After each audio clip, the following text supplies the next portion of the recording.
Dr. Eric Kelly III and a host of phenomenal speakers from all around the globe for this 7-day virtual event that you don't want to miss. The mission of the Black Business Expo is to raise scholarship money from kids all the way from high school all the way from college. The Black Business Olympics is one of the largest Black business showcases in the world. It is an opportunity for businesses and companies to showcase their businesses globally. We are going to be giving away laptops up to $5,000 away to students. Again, I'm Olivia Appleberry, the founder of 2 Cents Finance and one of the speakers for the expo. I am so excited to see you there. For more info, go to www.blackbusinessexpousa.com or call 919-308-9090 and hope to see you there. I am Black Business. From the moment I wake until the time I sleep. Yes, I am Black Business. I am Black Business. Tell me, are you Black Business? I am Black Business. Do you support Black businesses? Listen, I support Black business because I am Black Business. Black Business Expo, one of the largest business showcases in the history of Black business in the world. The world!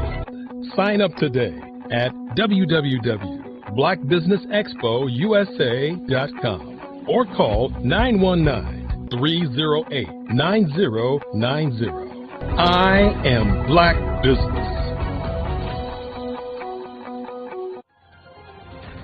I am Black Business. From the moment I wake until the time I sleep, I am Black Business.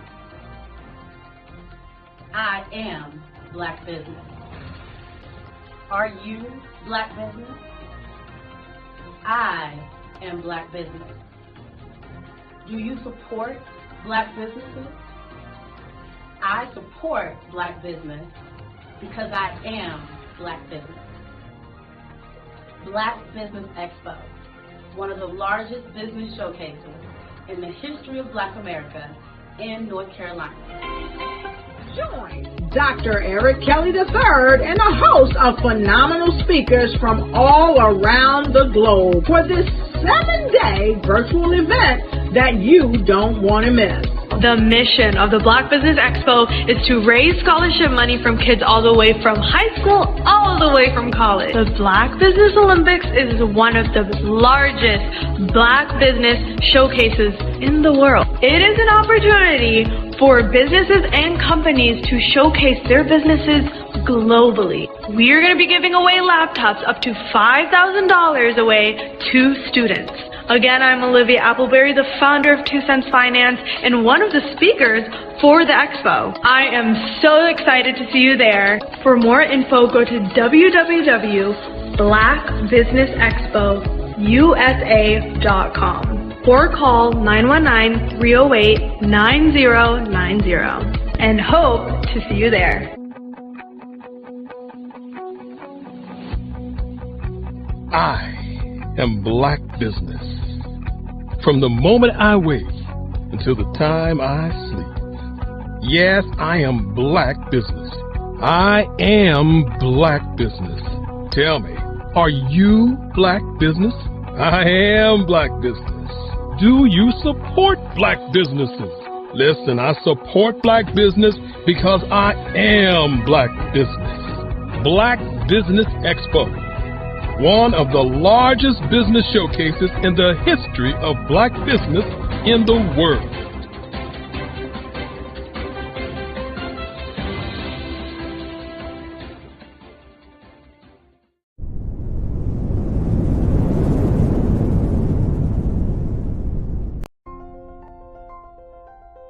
What if you could build your own city? A place where every child can find nurturing people to help them achieve their full potential. A place where every adult can access job training support, where health education is abundant, where social justice ruled the land. a place without limitations. Welcome. You have arrived at STEM City USA. It is what every city should be. A safe and trusted community where you find people and resources to help you become everything you are and beyond. STEM City is unlike anything you have ever experienced. It is a digital twin of the world around you, only better. STEM City is about energy and soul renewal. It is more than a digital world. You can almost feel the power of live cultural events, music, and theater. STEM City promises a better future for children with caring mentors and hands-on activities with dedicated tutors to support our youth. STEM City is your passport to a healthy lifestyle with weekly events addressing our community's many issues.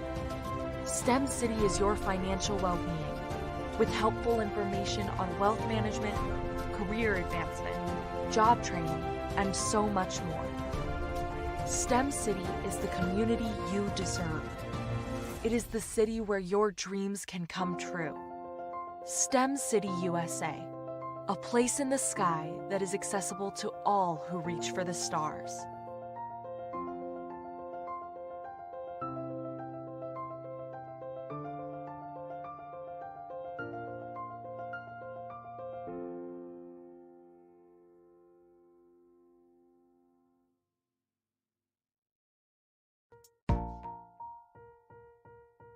Have you ever seen a parent stressed out and needed a stress reliever with their child? One morning I was coming out of a store and saw a mother and her 3 or 4-year-old son. She was highly upset, actually beginning to yell at him. However, the more upset she became, it seemed the calmer the child became. He sat down on the sidewalk, crisscross applesauce, folded his arms, and looked up at her with a smile. You see, the angrier she became, the calmer he became because he had the control of the situation. Hi, I'm Frizelma Lynn. I am the CEO and founder of Frizelma Teaching Parents, LLC. I'm a retired teacher, school district administrator, an author, speaker, and I am the Parenting 911 coach. My mission is to rescue families by equipping parents with proven, effective, and practical strategies to enhance their parenting skills. Many times we as a society expect parents to teach, train, and raise their children without providing the necessary tools they need to accomplish this. However, parenting issues cannot be resolved without intervention. Therefore, Frizelma Teaching Parents has provided coaching programs, digital courses, and live webinar trainings to provide step-by-step research-based parenting strategies, even for parents whose children are disrespectful, defiant, for those who have been diagnosed with ADD and ADHD, and even for parents of adult children. No longer will you have the need to feel like you are a failure as a parent. You'll now have the tools needed for each situation. Trust me on this one. Go to www.parenting911.org. Book a 15-minute strategy session with me or choose one of the coaching programs. Our training helps parents relieve stress.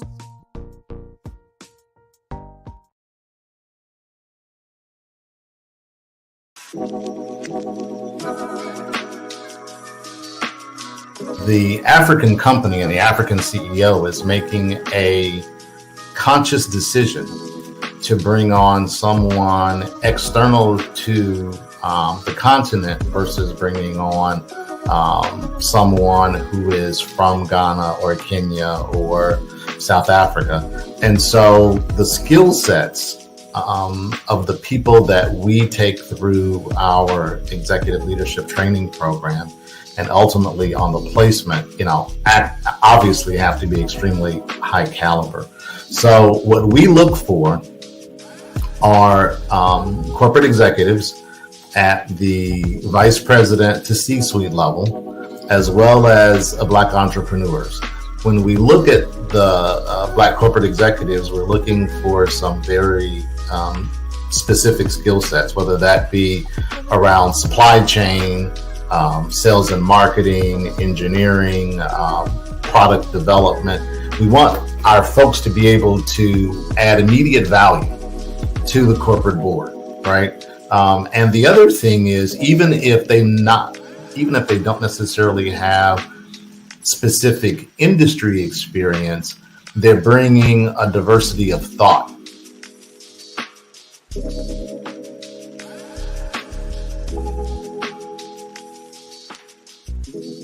Sometimes you got to hear the news from the Black perspective, and more specifically, Black publishers. And that's exactly why you have to download the HeyTie app, the largest mobile app delivering breaking news, videos, and podcasts from 200 of your favorite Black publishers. Yes, 200 Black publishers delivering news as it happens, literally all in one app. Go to HAYTI.com or download the app in the Google Play Store or Apple App Store. It's completely free, along with information that you can trust, so go check them out.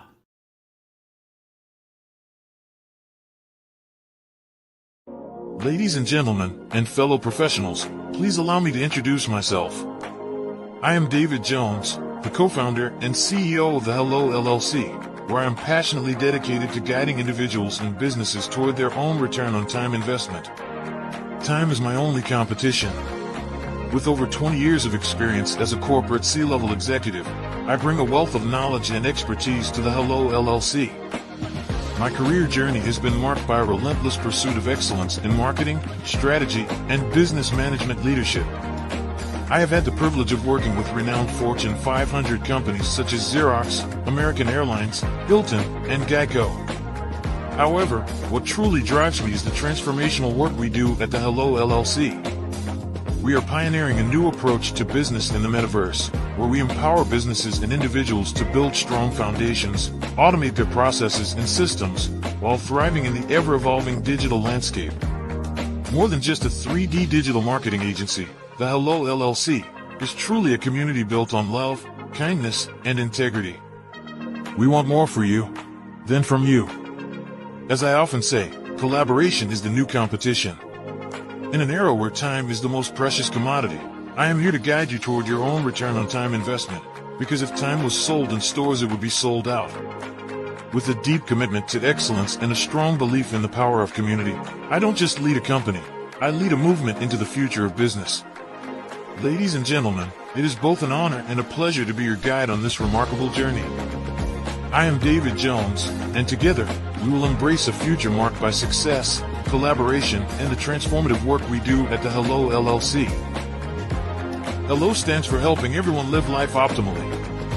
So, let's make that pivot together and start living life optimally today.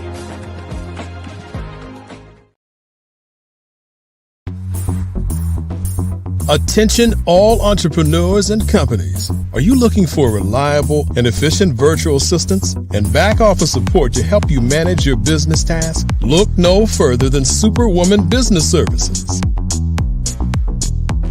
Our team of virtual assistants provides a full range of administrative support services, including operations management, social media marketing, and much more. We also offer website design services to help you create a professional online presence that reflects your unique brand. In addition to administrative support and website design, we offer business development and structuring services to help you grow your business and achieve your goals. We'll work closely with you to identify areas of improvement and develop a customized plan to help you reach your full potential. At Superwoman Business Services, we understand that running a business can be overwhelming and time-consuming. That's why we're here to help you fly high and achieve success. Our virtual assistants are highly skilled, experienced, and dedicated to providing you with the support you need to thrive. Come fly with us and take your business to new heights. Let us help you become the superhero entrepreneur you are meant to be.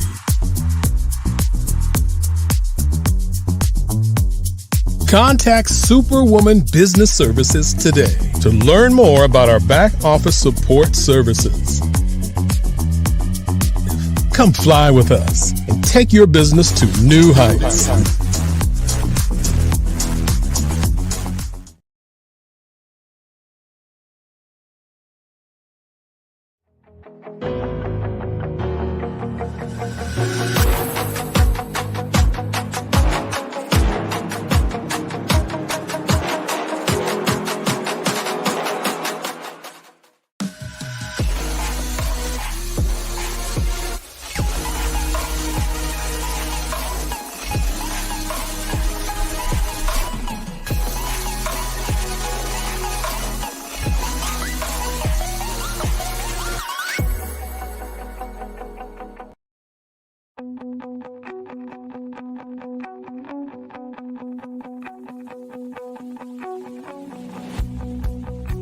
I am Black Business. From the moment I wake until the time I sleep. Yes, I am Black Business. I am Black Business.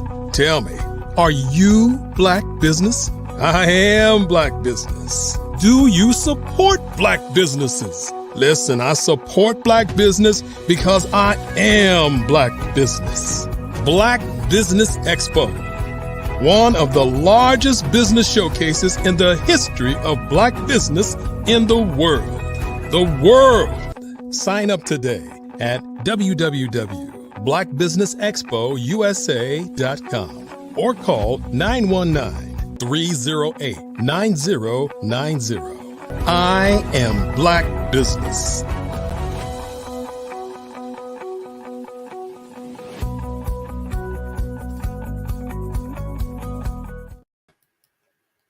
Good evening, business owners, entrepreneurs, thought leaders, and corporations. Welcome to the Black Business Network. My name is LaShawn Powell. I am a certified event planner and the owner of Eventfully Sean, LLC, event planning and event management services. I am your business moderator for this evening on the Black Business Network. The Black Business Network is a 24-hour business network showcasing Black businesses, business owners, entrepreneurs,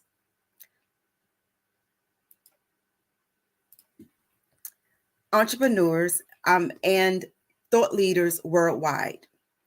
We have speakers from North Carolina, London, Singapore, Africa, Japan, and cities all over the United States.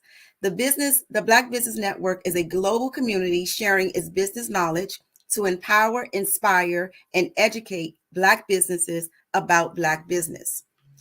Our first speaker for this evening is Miss Erica Mann, who will be doing a fireside chat with Mr. Terrence Walker.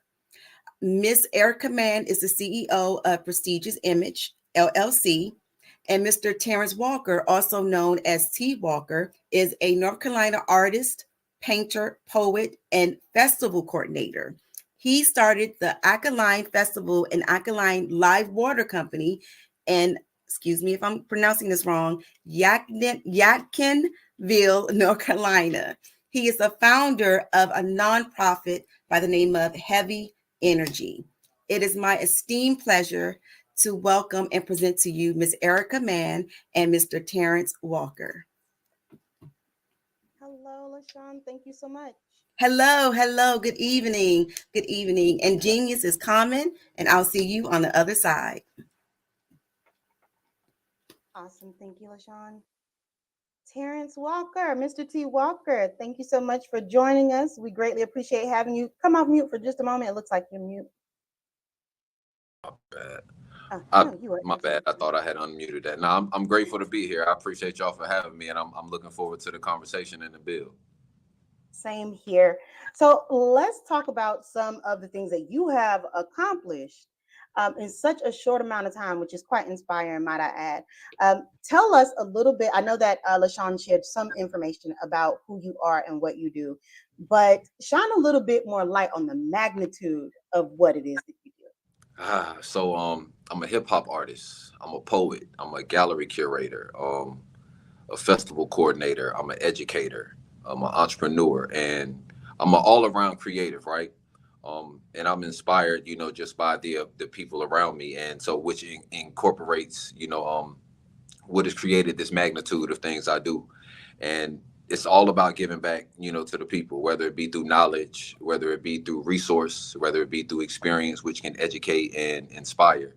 Um, and I'm grateful, to have this gift, but also these resources and these connections to people, and it's things, like this, what I'm experiencing now, that have inspired me, because I come from a family of business owners and entrepreneurs.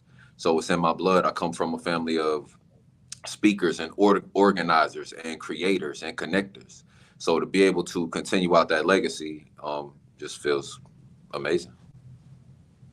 Thank you so much for giving us a little bit more detail there. Talk to us about live alkaline water and what that is and how that ties into the Alkaline Festival and how that gives back to the community and how it supports the community. Yeah, so live alkaline water, we're the best hydration in the nation. So it comes from a Black indigenous family owned property, here in Yadkinville, North Carolina, right? We're on a crystal mineral based body of land. So the minerals in the water is 100% natural. The pH is balanced naturally as well, which is why we call it live. It's coming from a living source. We don't get it from a source where it has to go through a process of being essentially killed and dead and brought back to life with false minerals. So I like to highlight that, because we are living beings and we need things in our body that's going to enhance us, not take things away, from us as well. So we've created the Alkaline Festival around that. We wanted to create a holistic healing experience. Through festival, where the water is coming from is where this festival is held. And there's a lot of, development and things that's happening there that sometimes you can talk people to death and you can tell them what things look like on another side of life, or if you are growing your own food and things of that nature, or sometimes you can just be active and do things. And I think that's really what activism was all about, things in action. So this is a thing of action. It's an experience where people can come together for 3 days and 2 nights, experience live music, yoga, meditation, camping, bonfire, hiking, vendors, food trucks, etc. And it's all businesses that look like and represent them, but represent holistic healing and health and wellness. And we want to constantly highlight that, because we can't have business if we aren't healthy. I agree. And that is quite an effort, what you're talking about, as far as like the Live Alkaline Water Company, as well as the Alkaline Festival. When is the Alkaline Festival? It is August 2nd through the 4th. August 2nd through the 4th. Awesome. And so tell us how that came to be. How did you come up with that idea? How did it transform over time? Yeah, so that was actually, in a way, gifted to me, I'll say, because, we have all this land and space and opportunity, and I was given the idea to create a celebration. So let me just paint the picture for you. So out there on the property, you've been there, there's tiny homes and things of this nature, but some of those tiny homes are converted into a kitchen or a restaurant, a cafe. Some have been converted into a fitness center. So with the grand opening of the restaurant, it was like, let's create like a celebration, for that. And me, I always think big. So I'm like, no. I don't want to just do like a grand opening. Like, I want to do a festival. I want to do an experience where people can come together and we can have fun and we can celebrate the opening of this business, but to celebrate the continuing, support of this space. But I'm like, why not bring other businesses, Black businesses out here, where we can support all of these people so that we can know where we have these other resources. And that festival turned into an annual thing. We'll be hosting it for our 4th year this year. And it continues to grow. We continue to meet new people. We continue to get new resources. But our main goal is to create an economy, within our space, so that we can continue to be an example, again, of just not talking about it, but doing it, but also like utilizing other resources that we have. I'm an educator, so I bring educators to the space, because eventually we want to create our own space where we can educate, and educate on things early. I don't feel like young people have to wait to get to college to experience things. The things that they're hearing in music and that they're regurgitating lets me know that there's so many other more impactful things that they can like get at an early age. And the festival creates that space.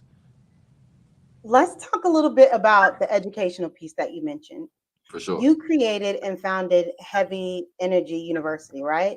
Yes, Tell us indeed. what that is, how it came about, and how it kind of connects to everything that you're doing. So I'm a hip hop artist, and I was getting ready to go on tour. I was working on an album. You know, I had a song called Heavy Energy, and I was thinking of what I wanted my entity to be. But I also knew that I was in a space of, I actually wasn't an educator at that time, but I was being led into that direction. You know, I was being encouraged, you know, to go in that direction, especially as a Black man, needed more in schools and spaces like that. And also didn't have money to invest in some of the things that I wanted to invest in, one being my website. But I knew that I could do it myself. So I taught myself how to build my website. And I learned all the intricate pieces of it, of creating that e-commerce space to where I can sell my merchandise, to where my music could be sold. And it also became a thing that I could teach other people. So that's why I added the university piece to it as well, because I was like, I can teach myself this, but I can teach other people. And there were other components of technology and music and the music business that I wanted to educate to young people. And that's just where that came from. And it manifested into something greater than what I was even intentionally putting into it as well. And that's another space that I teach from, because faith without works is dead, you know, essentially, you know, type of space. And I'm like, once you get the ball rolling, the things that you want to draw onto you will happen.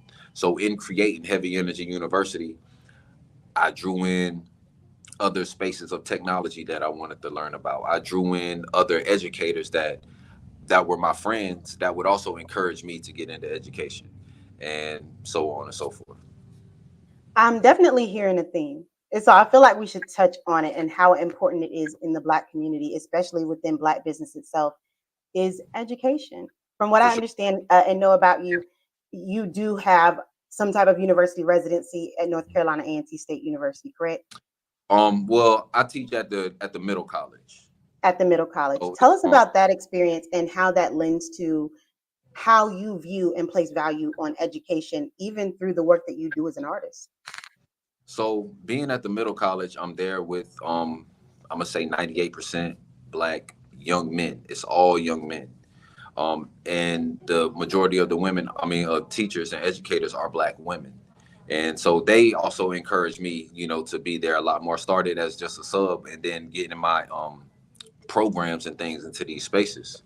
Um, but it's an opportunity to connect with the generation, especially as an artist, because I can create lectures and things based off of the music that they're listening to, you know, and connect it to different times and talk to them about the Harlem Renaissance and the Chicago Renaissance and civil rights, and connecting it, you know, to protests through music, or things that in our own music were protested and why.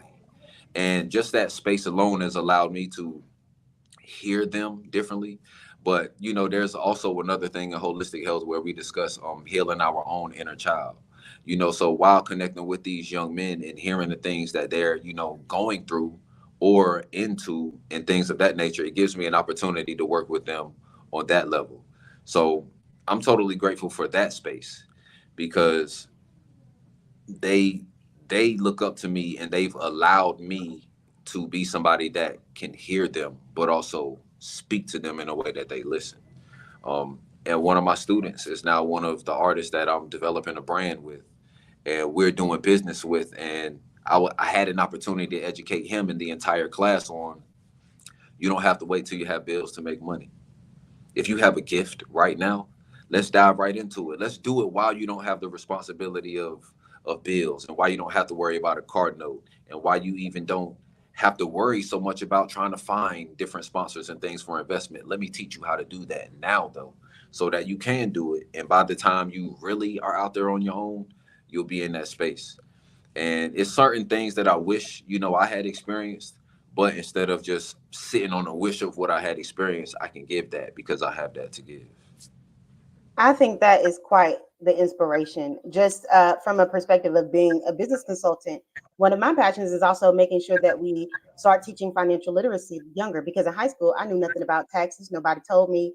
And so I knew nothing about credit as well. So the idea that from a perspective of being an artist or being in a creative space, you start to tie together entrepreneurship, financial literacy, business concepts, IT. You are truly someone who understands that skill sets and knowledge is transferable throughout everything you do in your life. So, talk to us a little bit about, you mentioned how you are partnering with one of your students or mentees to really help them kick off what their dream is and make it bigger and larger than life. There are other ways that you also give back through the live alkaline water as Right. well. Talk about some of those other ways that you also give back to the community and back to the youth that you encounter. Yeah, so I have a brother of mine by the name of Akeem, who has a space in Greensboro, a business that's a healing center, that is a fitness center, as well as has smoothies, and things of that nature. But he had a project that he was doing called Hydrate the Hood, and what he was doing was going back to his hometown in Philly and also beautify the block, cleaning up, getting some people, brothers and sisters together to clean up, but also give away the water. So, and that's our brother. So we were like, we need to do that here in North Carolina. And we began to do that. But not only that, we would knock on doors, and, ask like, would you like to receive this water? And sometimes there were no's, but other times it was an opportunity to educate, but then you'd meet somebody who is dealing with cancer or diabetes, and their doctor had suggested them alkaline water. But it was just cheaper to get this other type of water. So here we were giving it to them, and now we had somebody that, I mean, of course we know that people need it, but sometimes you're like, but I know for a fact that I need to stay in contact with them, and I can't say I've done the greatest job of that part in particular. But, we get to connect with people and go into other communities, and then we do business in Atlanta. So we'll connect with somebody and be like, listen, let's do this Hydrate the Hood project there. And we're expanding, that idea, because there's a Flint, Michigan like crisis going on in our communities all over America, and nobody's coming to give them anything. So because we have this resource and because it is benefiting us, why not take it to the places where they can benefit, as well? And sometimes we do that through just giving it, and sometimes through fundraising. We also want our people to know that sometimes we spend money in places where we don't even know what's being done with that. So spend with us, and as we funnel it here as well, what it is that we're doing. You see it, you're a part of it. Because we do also open the doors for other people to come put some gloves on and carry some trash bags while we clean up, knock on some doors with us, look at some smiling faces, and feel good how you feel good. But yeah, that's one of the ways we give back, because again, we need healthy people. You also work with, because you talk a lot about community, and I can tell it's a huge part of who you are. It's a part of who you are at like even a DNA level, it seems like, through family ties. Talk Absolutely. a little bit about the collective of artists that you have networked with, created.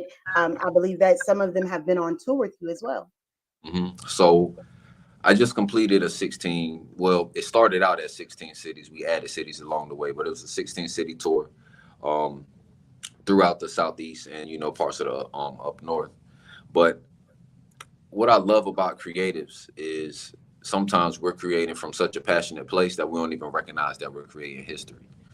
Um, I bring this up a lot with people. There was an artist by the name of Chief Keef who's from Chicago, and he began drill music, and the music was destructive, but I had to take a step back myself as someone that had more experience than that 15-year-old man at that time, um, who used my music to tell a story that he was really only sharing what his experience was.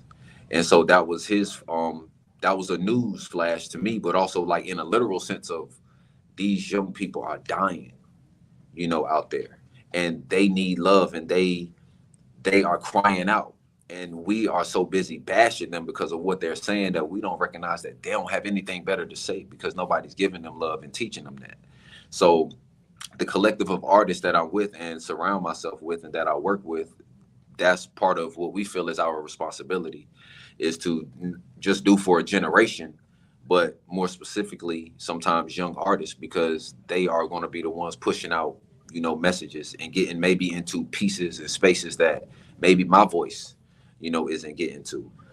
But I'm also very much pushing for artist pay. And there's sometimes people that utilize the creativity and can see how it benefits them, but sometimes won't pay them. So I make it a point to make sure that the things that I do, artists are paid. Whether it's me, collecting that pot of money to pay artists through sponsorship with my festivals and things of that nature, or anything that I'm connected to, and somebody says, "But I want this, and that artist." I'm like, "Well, you got to pay them," and this is what we ask. This is what I'm asking for them, because sometimes as artists, we would love to just get in front of some of these spaces and be in front of people, and sometimes we have to do that. But sometimes people would take advantage of you as well, So just through doing my own business, it goes back into why I'm doing that with my student. I'm giving him an opportunity to see how this business works, how much it costs, to get these resources. Right now, he's doing the designing, and I'm getting the products, and we're selling them, and we're sharing, the splits. But I'm wanting him to see how much these things cost. We got a $600 order on our website for shirts. So what for some merchandise and other things that we had created. And I showed him how much he made, how much these resources cost for us to make, and things of that nature, because that's a part of the growing process. And as artists, there's so many different things we can teach. There's consciousness and music. There's education. There's literacy, financial, and things of that nature in music.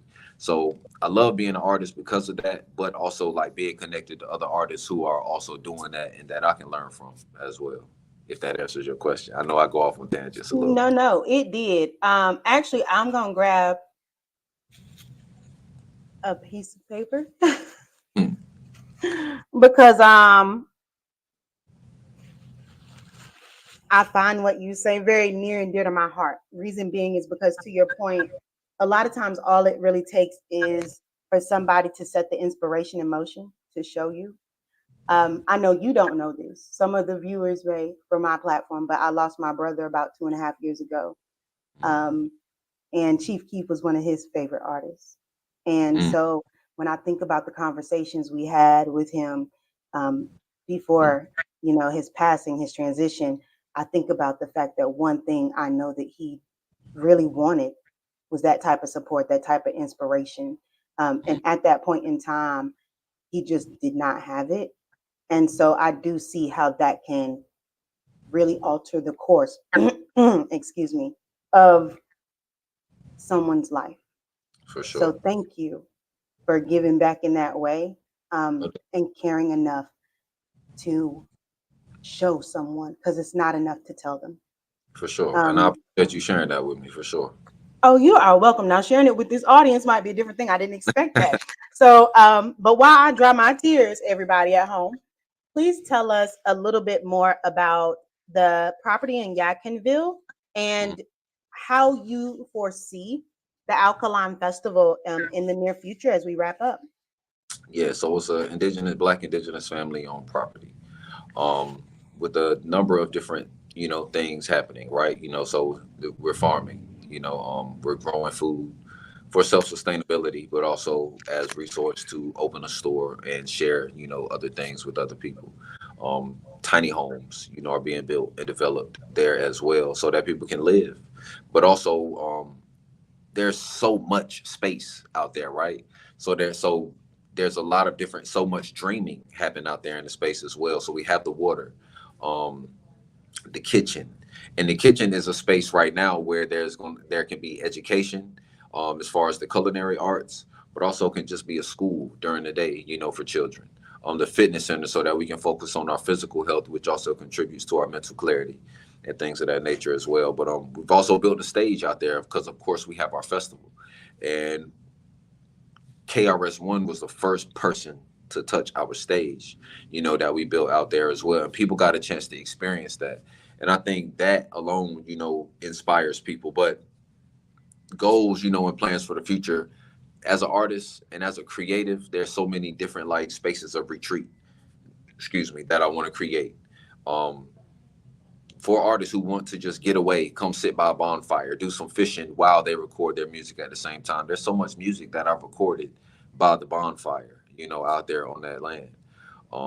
We want people to see the farm. We want people to come out there and volunteer and take their shoes off and get in the dirt and put their hands out there and grow some corn or some kale or some cabbage or some herbs, out there as well. The land, it's a space where we are developing for other people to experience, to either be a part of, or if you decide, hey, I've got something, out here, and because I was inspired here, I would like to create something here as well.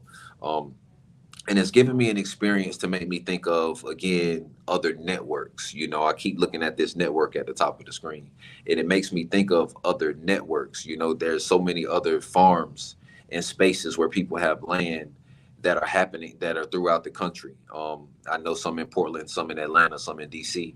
And I just constantly think of us being able to create a network of, even while I'm traveling. So what if I don't have enough space to carry all the water that I need during travel? I would love to know that I can connect with this other space and land that has a resource that is in connection to mine, in alignment, or with ours rather. It's not even mine. It was, it's here for us to have. But that is in alignment with that I can share. Where's another space that I can go camp and feel just as safe as I do when I'm home? Where can I travel and take these other young students and know that it's going to feel just like home? Where can we also do festivals and create an economy in your space because it feels like home? The vision is grand, and I can sit here all day and really talk about it. But as an artist, as a creative, as a business owner, being able to have this festival and bring other businesses out there where we can spend money with each other, but have a couple hundred people out there that are also looking for this and other places to spend, and where my daughter can go out here and have fun, but also be inspired by being surrounded by this as well, is a beautiful thing. I had an opportunity, because we frequent Atlanta a lot, to go to the new Black Wall Street, that was there, and set up water in their space. And we've been there a couple times, and then we just recently were there with Dr. Umar. And it was a beautiful experience because it's constantly just seeing how this space can happen and be created. I believe, and I may be incorrect in the acreage, but I believe it might have been like, maybe 48. I don't even remember. I'm trying to think of the size of Tulsa's Black Wall Street, but I'm like, sometimes we can take little and make so many grand things. The Harlem Renaissance, was a space of time where, and I think about this because we had a great migration of moving from the South to the North, and we took our pain, we took our art, we took our creativity, we helped develop business. And at that same time, America was going through like what they call the Great Depression, but we were having a renaissance because our music, our poetry, our literature, clubs were being supported. So people had jobs, businesses, there were so many different things happening in the art world. Italy can have a renaissance for a century. We only got a chance to have it for a decade. But to be able to look at what happened and what we were able to create, what things are still being inspired now, from the artistry, from the businesses and things that were during that time, it constantly makes me think about what can be done with this land, what can be done with the artistry, what could be done with the collective of educators that I know and the collective of businesses, and this is a beautiful example, the network, that's happening now. Now, I know that, and I know we're running out of time, but I know that you are going to be at some North Carolina wide events coming up soon here that are very well known, and that you've also been able to bring quite a few other predominant artists to North Carolina. Tell us a little bit about that, and I believe the upcoming art festival or film festival that you're included in. Yeah, so we have an experience that we host called We Are the Gold. There's a Japanese word called Kintsu Kuroi, and Kintsu Kuroi is taking broken pottery and putting it back together with gold. So, and I had that concept just sitting in my phone. And while we were thinking about bringing David Banner to North Carolina, we were like, this is going to be the We Are the Gold event. We're going to bring all of these Black businesses and Black people into this one space. And as broken as this place, as this country, even some of these cities that we dwell in are, we always seem to hold it together, whether it's our contribution to business, because we spend over 1.3 trillion, and keep a lot of things going. And unfortunately, sometimes gold isn't always polished, so, now let's polish it, at the same time. But David Banner, was one of those, a phenomenal person and poet and educator by the name of Sonny Patterson from New Orleans. We brought her to North Carolina A&T. Knowledge reigns supreme over nearly everything. We brought KRS-One to North Carolina quite a few times. I'm trying to think. 19 Keys, our brothers Blue Pill and Red Pill. And now I had the opportunity, to open up for AJ McQueen in June, in the hopes of bringing him. We have our connection with Moo Fresh, and looking to bring her. And as an artist, my art exhibit opens June 7th, and I've had an opportunity to bring a lot of artists, into that space, and also some artists who have gone to, like, you will see them do other wonderful things. Carlos Parks, Tymeeka Mabry, Damian Mathis, a lot of beautiful, artists with beautiful creativity. And then in August, right before our festival, we have the National Black Theater Festival that happens biannually in Winston-Salem, where all of Black Hollywood is in the space along with Black businesses. Yes. And the poetry team that I'm a part of, Word Society, we will be headlining that Thursday, which is August the 2nd. We'll be headlining their Midnight Poetry Jam. And we've been headlining for the past 2 or 3 of those theater festivals that happen. But those are all wonderful, beautiful experiences as well, because it goes beyond theater. They also Black Business Expo. So you get to walk through there and meet hundreds of business owners who might have just started a business and wanted to invest in being in one of the biggest places, or somebody that's there every year and they're like, I can't miss it. And people come from all over the place. So it's also an opportunity to just make connections with somebody that's somewhere else and learn their story and why they decided to even come here themselves. Well, it's definitely an awe-inspiring story, as far as your journey and how you've been able to network and pull people together and educate the community and give back, even in times when you probably didn't have very much to give.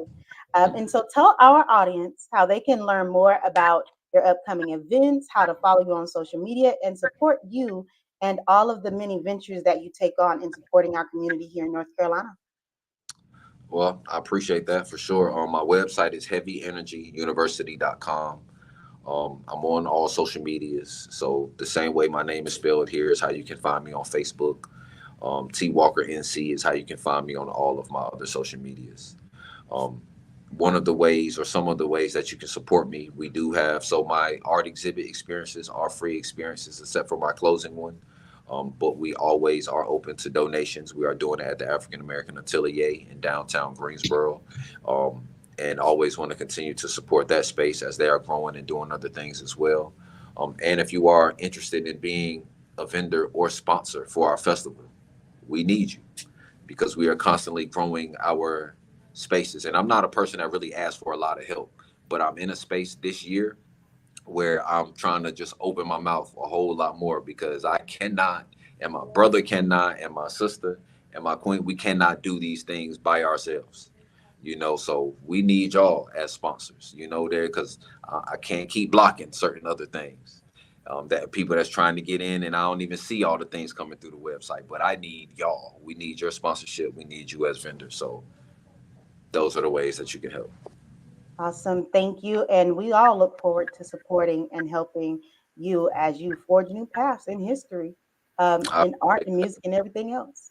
For sure. And get you some live alkaline water. We ship and deliver all over the country. We don't just, handle business here in North Carolina. If you need it in New Jersey or wherever you are, we ship and deliver all over the country. And we would love to get it to you. And that tab is also on the heavyenergyuniversity.com website. I'll come pick mine up. I'll drive the hour and 45 minutes.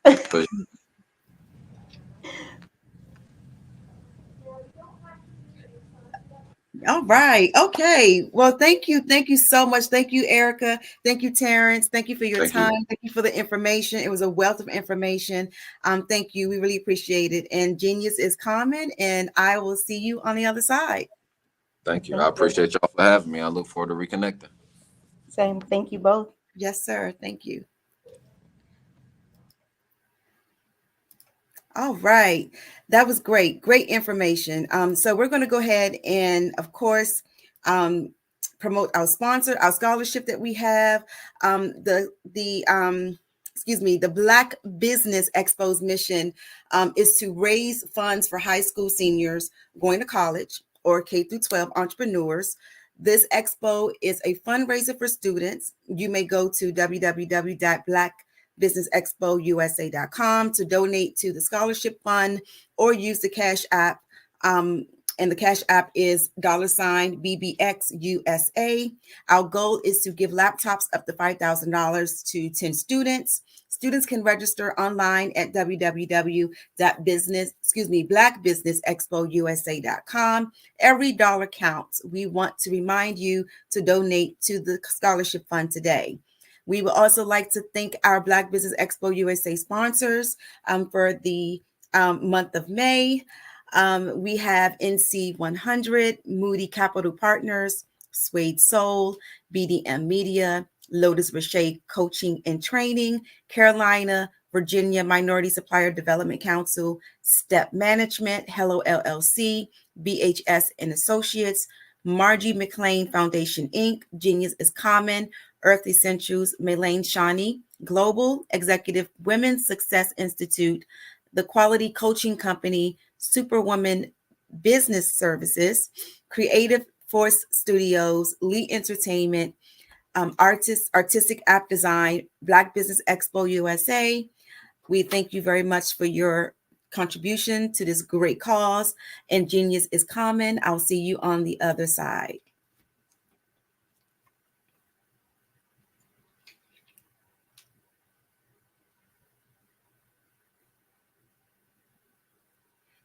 I'm Kennedy Harris. My genius is being an entrepreneur.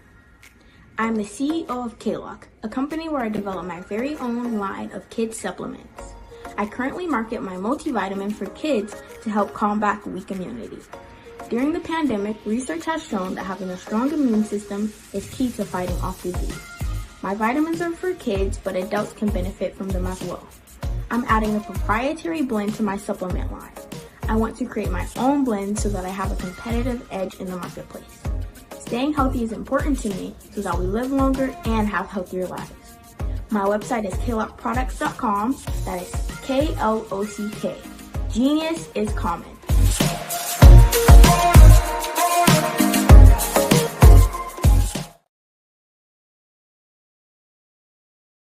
I'm Ramon Ray, founder of Smart Hustle Magazine and smallbiztechnology.com.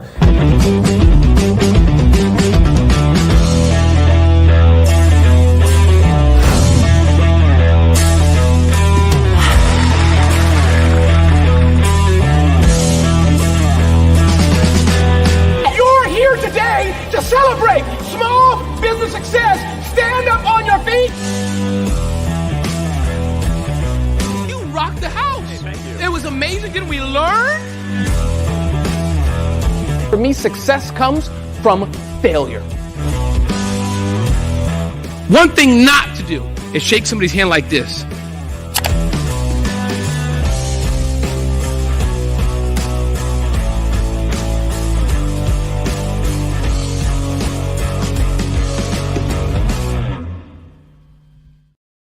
Over the past few years, we've seen the growth of existing and new initiatives focused on financial inclusion, building global networks, and reducing the wealth gap in response to the idea there's not enough seats at the table.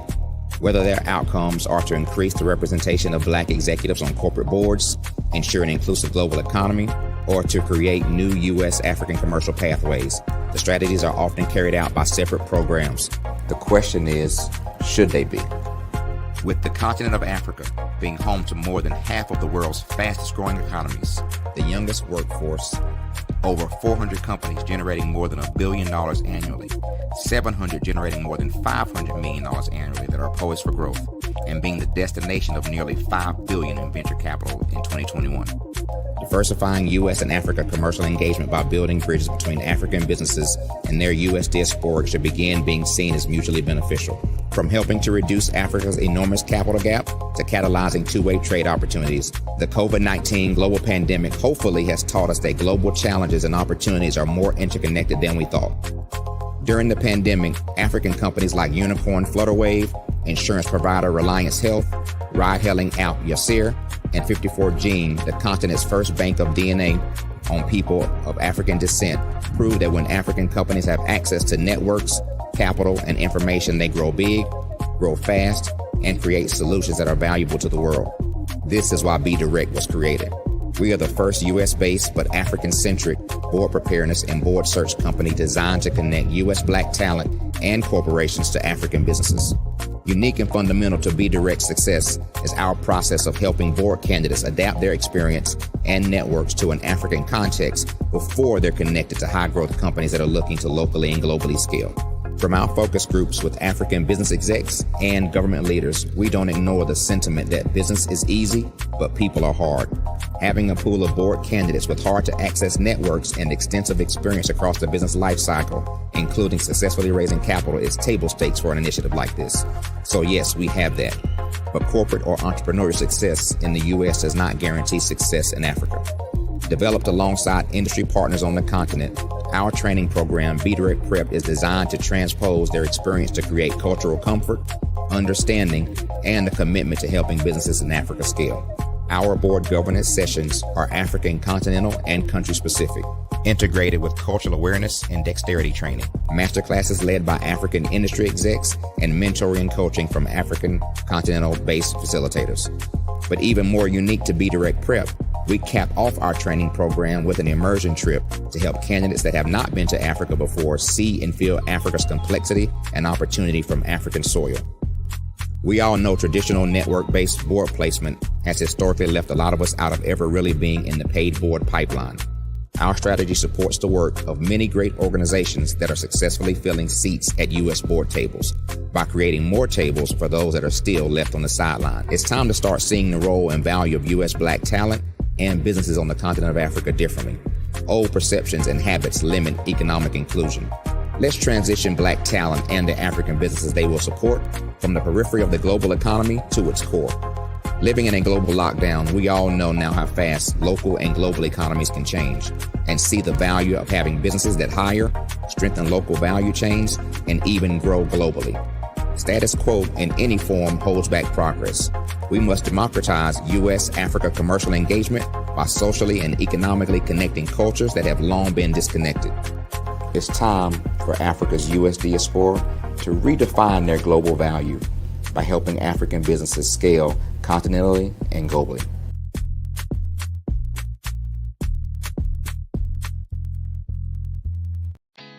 Did you know women represent just 3% of Fortune 500 CEOs and less than 15% of corporate executives at top companies worldwide?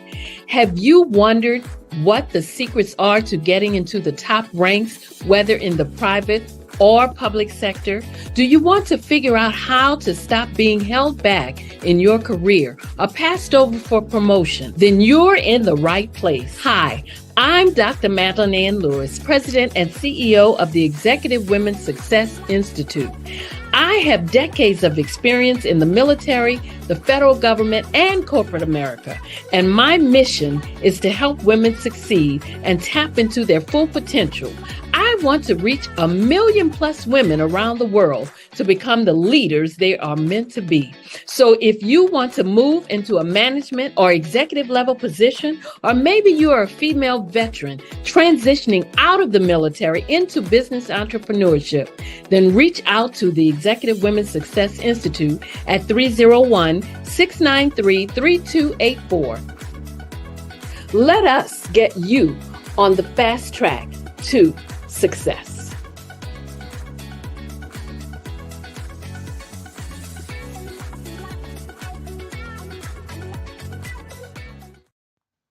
Genius is common, and my genius is nutritional strategy. I am Shawnee Smith, the owner and creator of Can Do Spice. Can Do Spice was created because I knew that adding herbal and mineral supplements to my diet did not have to be boring. In fact, because I'm a food enthusiast, I knew I could create something flavorful and explosive that also had the benefit of adding herbal supplements such as sea moss, bladderwrack, burdock root, and black seed, just to name a few. I invite you to take this journey with me where we come together and take control of our nutritional health. It is my way of sharing my genius, the gift of flavor and the healing power of herbs to the world.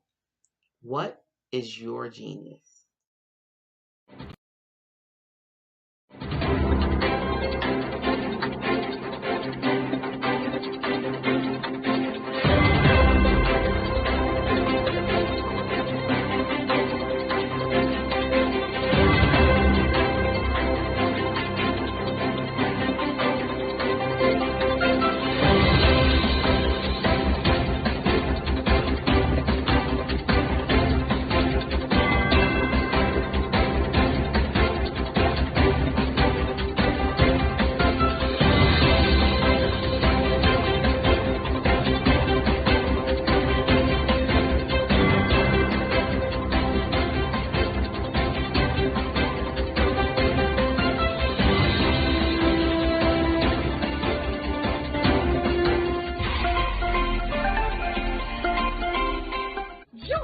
Dr. Eric Kelly III and a host of phenomenal speakers from all around the globe for this 7-day virtual event that you don't want to miss. The mission of the Black Business Expo is to raise scholarship money from kids all the way from high school, all the way from college. The Black Business Olympics is one of the largest Black business showcases in the world. It is an opportunity for businesses and companies to showcase their businesses globally. We are going to be giving away laptops up to $5,000 away to students. Again, I'm Olivia Appleberry, the founder of 2 Cents Finance and one of the speakers for the expo. I am so excited to see you there. For more info, go to www.blackbusinessexpousa.com or call 919-308-9090 and hope to see you there.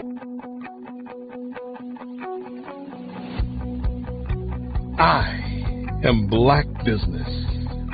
From the moment I wake until the time I sleep. Yes, I am Black Business. I am Black Business. Tell me, are you Black Business? I am Black Business. Do you support Black businesses? Listen, I support Black business because I am Black Business. Black Business Expo, one of the largest business showcases in the history of Black business in the world. The world! Sign up today at www.blackbusinessexpousa.com or call 919-308-9090. I am Black Business. I am Black Business. From the moment I wake until the time I sleep, I am Black Business. I am Black Business. Are you Black Business? I am Black Business. Do you support Black businesses? I support Black business because I am Black Business. Black Business Expo, one of the largest business showcases in the history of Black America in North Carolina. Join Dr. Eric Kelly III and a host of phenomenal speakers from all around the globe for this 7-day virtual event that you don't want to miss. The mission of the Black Business Expo is to raise scholarship money from kids all the way from high school, all the way from college. The Black Business Olympics is one of the largest Black business showcases in the world. It is an opportunity for businesses and companies to showcase their businesses globally. We are going to be giving away laptops up to $5,000 away to students. Again, I'm Olivia Appleberry, the founder of 2 Cents Finance and one of the speakers for the expo. I am so excited to see you there. For more info, go to www.blackbusinessexpousa.com or call 919-308-9090 and hope to see you there. I am Black Business. From the moment I wake until the time I sleep. Yes, I am Black Business. I am Black Business. Tell me, are you Black Business? I am Black Business. Do you support Black businesses? Listen, I support Black business because I am Black Business. Black Business Expo, one of the largest business showcases in the history of Black business in the world.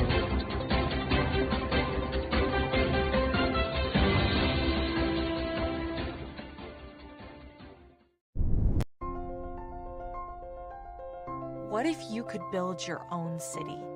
A place where every child can find nurturing people to help them achieve their full potential. A place where every adult can access job training support. Where health education is abundant. Where social justice ruled the land. A place without limitations. Welcome. You have arrived at STEM City USA. It is what every city should be. A safe and trusted community where you find people and resources to help you become everything you are and beyond. STEM City is unlike anything you have ever experienced. It is a digital twin of the world around you, only better. STEM City is about energy and soul renewal. It is more than a digital world. You can almost feel the power of live cultural events, music, and theater. STEM City promises a better future for children with caring mentors and hands-on activities with dedicated tutors to support our youth. STEM City is your passport to a healthy lifestyle with weekly events addressing our community's many issues. STEM City is your financial well-being with helpful information on wealth management, career advancement, job training, and so much more. STEM City is the community you deserve. It is the city where your dreams can come true. STEM City USA, a place in the sky that is accessible to all who reach for the stars.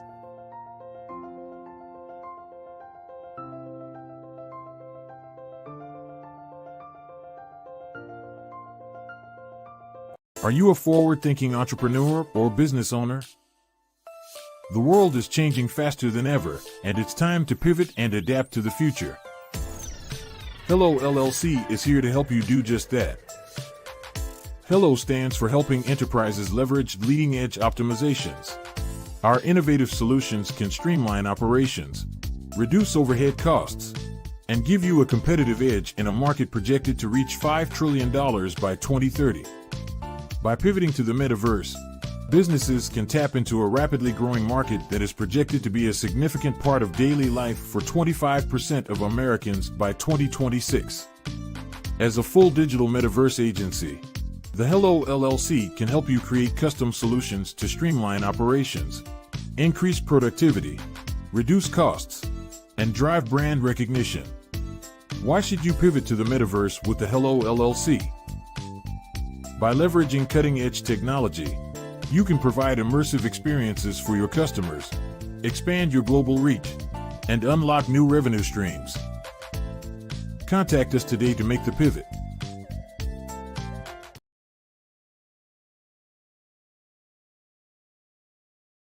Art to me is a creative expression of something from nothing.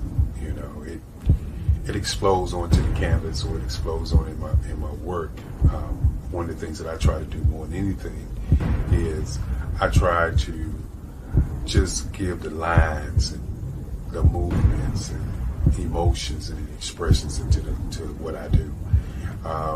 art really means to me a chance to express how I feel deep down inside.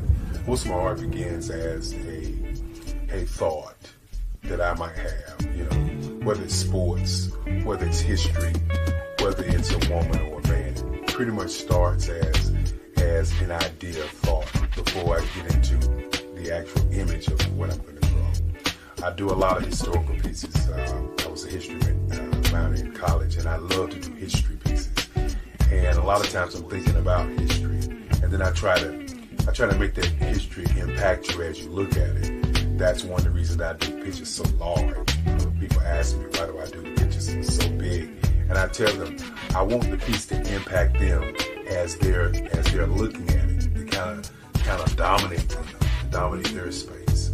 And most of my pieces I try to do off page. I don't try to do anything that's going to be in those four corners or in a square. And I want your imagination to be a part of the piece that you're looking at.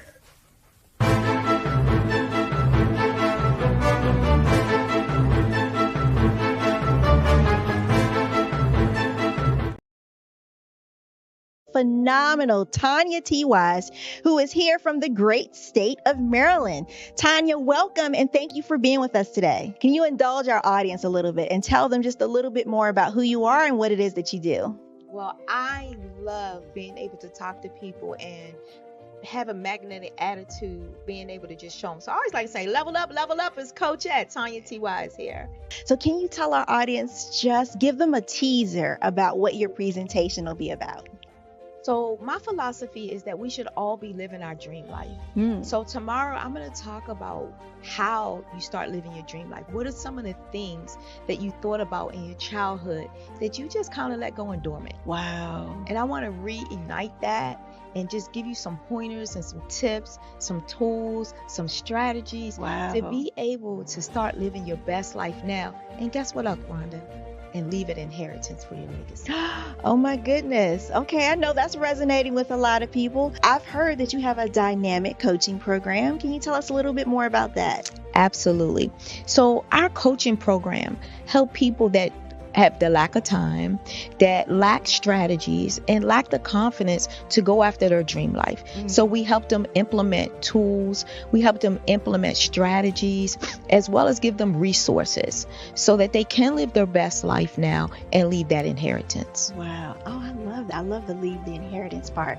Listen, you are dropping some major nuggets, and I know a lot of what you're saying is resonating with a lot of people, but I think we're all curious. How did you even make this transition into the speaking and coaching arena? What's the story behind this? So I started out in finance, and I realized that a lot of people don't necessarily go after their dream life because of the lack of finances or the education behind finances.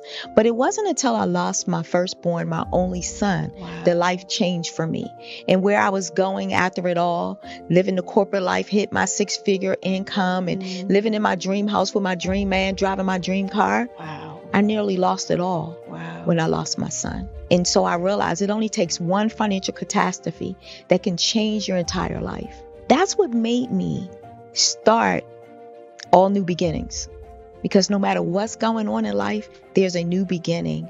And because of that, we develop a program called Wise Minded. My little slogan is, don't just dream it, let's live it. If they want to connect with you or work with you, what is the best ways for them to be able to do that? Well, for my social media guru, you can connect with me on every single social media platform as Tanya T. Wise.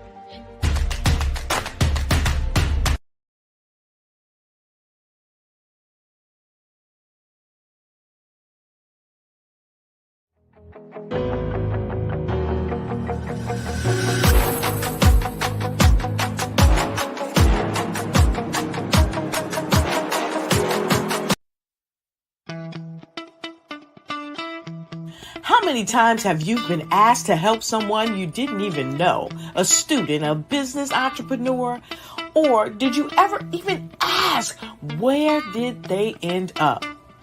That business, that friend, that entrepreneur.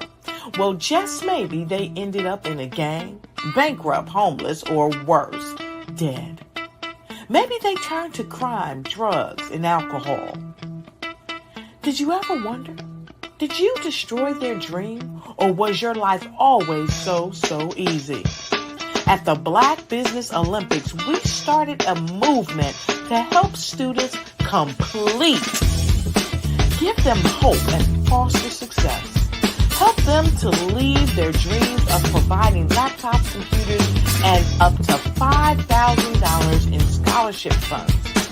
Today, we ask you to help a student, a business owner, or an entrepreneur to realize their dream by sponsoring them, supporting them, and buying from them. Consider this. With $1.6 trillion in our Black community, we only ask for a small donation for our students, our businesses, and our entrepreneurs. And you can change a life today. So I ask you, what are you going to do? Sit on the sideline and watch our students in high school be leaders, miss out on their dream from lack of resources? Or are you going to donate to the movement and change their future and yours as well? Give us a call today at 919-308-9090. Change their life by investing with action to the Black Business Olympic Fund. The Black Business Olympics, one of the largest business showcases of Black business in the history of the world.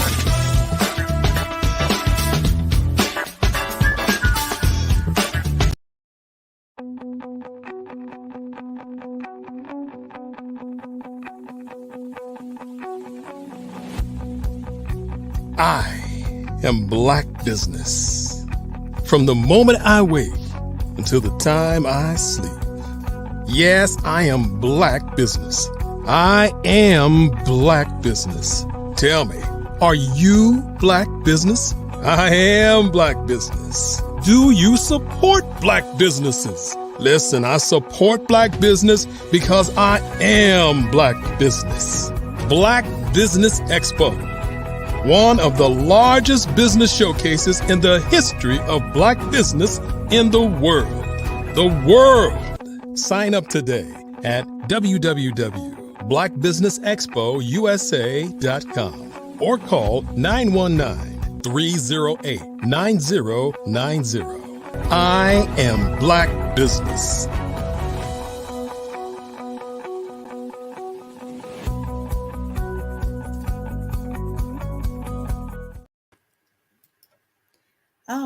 All right. Good evening, beautiful people. Good evening to my business owners, entrepreneurs, thought leaders, and corporations. Welcome to the Black Business Network. My name is LaShawn Powell. I am a certified event planner and the owner of Eventfully Yours Shawn, LLC, event planning and event management services. I am your business moderator for this evening on the Black Business Network. The Black Business Network is a 24-hour business network showcasing Black businesses, Black owners, entrepreneurs, and thought leaders worldwide. We have speakers from North Carolina, London, Singapore, Africa, Japan, cities all over the United States. The Black Business Network is a global community sharing its business knowledge to empower, inspire, and educate Black businesses about business. Our second speaker for this evening is Miss Shanadice Shakespeare Hampton. Okay. Shanadice Shakespeare Hampton is the visionary co-founder of Nexodus BPO, a company dedicated to helping business leaders find their balance in life. Hailing from the west side of Chicago, Shay is a Black LGBT woman with a dynamic background in corporate leadership and entrepreneurship. Her journey includes successfully climbing the corporate ladder and embracing full-time entrepreneurship. Shay's mother, a Lutheran high school and college graduate, instilled in her children the values of faith and entrepreneurship, shaping Shay's resilient and innovative spirit. a former varsity basketball player known for her high IQ and EQ. Okay, Shay. Shay's athletic and intellectual prowess has been a cornerstone of her leadership style.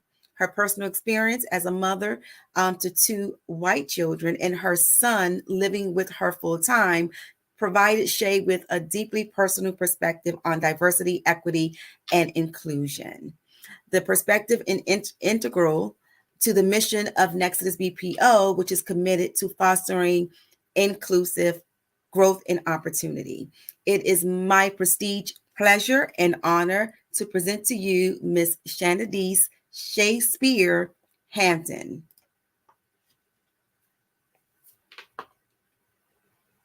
Hello. Hey, how's it going? Going good. How are you? I'm doing great. Thank you for inviting me to this platform. I appreciate it. You're welcome. Thank you. Thank you for coming. Thank you for being here with us this evening. So business, common is, genius is common. I'll see you on the other side. All right. See you soon.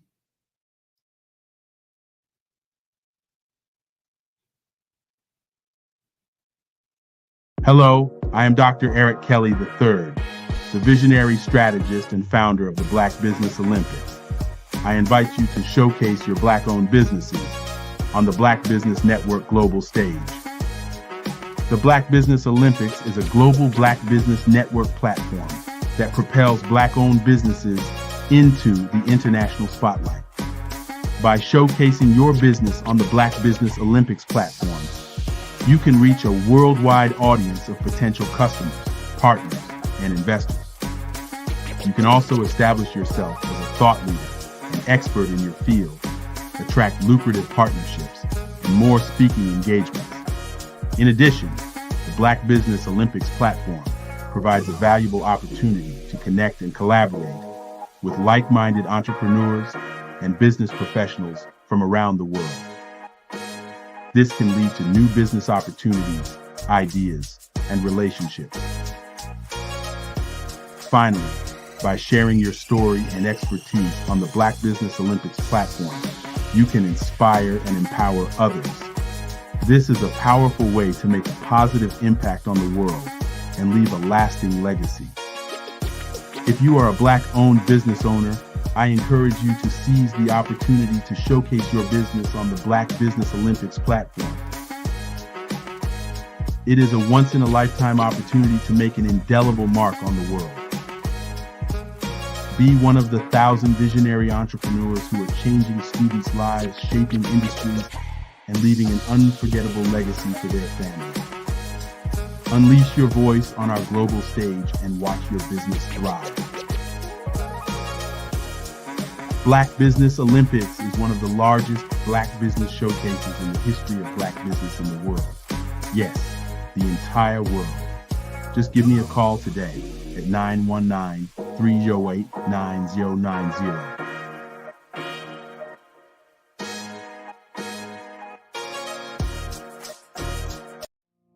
Did you know that approximately 333.34 million businesses exist today, according to a report from 2021? And you may be one of those businesses, or maybe you're not in the business market yet, but you're aspiring to be a business owner. Well, guess what? You're in the right place at the right time. Because let's face it, everything is about timing and opportunity. Hi, my name is Dr. Lotus Richey, and I'm the CEO and founder of the Lotus Richey Coaching and Consulting LLC, along with the Lotus Richey Ignite Show. 15 minutes of success with Dr. Lotus Richey, as well as books to boom your business and bring who you are. And today, I want to bring this amazing message to you about the Black Business Network and the Black Business Olympics. See, the Black Business Network and the Black Business Olympics is designed to help people just like you, that's right, that look like me, to take their business to the next level. Not just in your front yard or your backyard, but globally. The Black Business Network and Black Business Olympics is designed not to just help you survive, but to help you thrive. So join us today as we come together with businesses all around the world to support our students, our children, our young teens, our young entrepreneurs. What we do is we come together to help raise funds for students who are aspiring to be business entrepreneurs, who are aspiring and who are thriving in college. We endow them with a wonderful opportunity to gain scholarship of either a laptop or several thousands of dollars. And okay, welcome back. Hey sis, hey. Hey.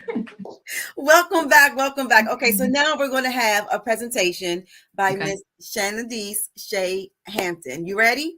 Yep, I'm ready. All right, let's rock. Genius is coming, and I'll see you on the other side. Again, thank you for this opportunity to share more about myself and then Nexus BPO on this platform. So my name is Shanadice Shea Hampton. And again, thank you for the beautiful introduction from Black Business Network. And again, this opportunity to share more about Nexus BPO, which is business process outsourcing. So Nexus has the opportunity to solve numerous problems and issues that are common for entrepreneurs, specifically entrepreneurs who are Black or brown. I actually witnessed and experienced a lot of those firsthand with a business that I still own and operate today, but is mostly through passive income.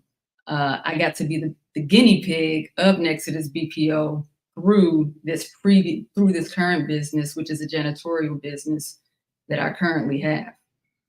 So Nexus gets to solve the issue where when you first step into entrepreneurship, you have this idea or this thing that you want to birth and bring out into the world, and this passion that you just want to fulfill. And then something happens as you get into the thick of being an entrepreneur. You get caught off balance, and then you start to lose fulfillment in that passion because other things come into play that you understood needed to happen, but it's different when you have to live through that experience, when you have to actually live through being pulled in multiple different directions while still trying to fulfill your passion. So Nexus gets to provide balance and fulfillment to entrepreneurs and business leaders. That's what we do. We provide balance and fulfillment. How we do that is we provide more time to business leaders and entrepreneurs by providing managed teams. What that looks like is a team they may be a university graduate or an experienced professional, and they are operating on a specific project of a client. And when they're operating on that project, it's something that they already understand. It's a skill set or a task that they graduated in. And so that's not something that's common when somebody graduates with an accounting degree or a finance degree and they get to operate in that. Well, our university graduates, they have the opportunity to do that when they work on projects or tasks for us. We purposely align them to things within their degree, within their diploma. And we do this, we provide systems and teams at affordable costs for our clients, because that's the other thing that comes into play when you set out to be an entrepreneur and you have this passion. You want to scale, but it's difficult to scale because there's a cost associated to it. Not a lot of things are free, and coming across free things is difficult. But coming across inexpensive things, we make possible through Nexus. We are the next Exodus when it comes to systemic barriers for Black and brown entrepreneurs. The type of support that we provide to our clients it's a large array. When you think about virtual assistants and the type of support that virtual assistants can provide without sitting physically with you, we do all of those things. But when we think about systems and when we think about virtual assistants, it's bigger than that for Nexus. So we do things through systems and through technology, but we think of systems as systems of people, because when you have people operating together, that should function as a system. When you have technology, a lot of times companies or entrepreneurs there are systems that operate individually or independent of one another. We bring those systems together so that they're communicating as one unit. So it's systems within systems that are talking to each other. And then systems of processes.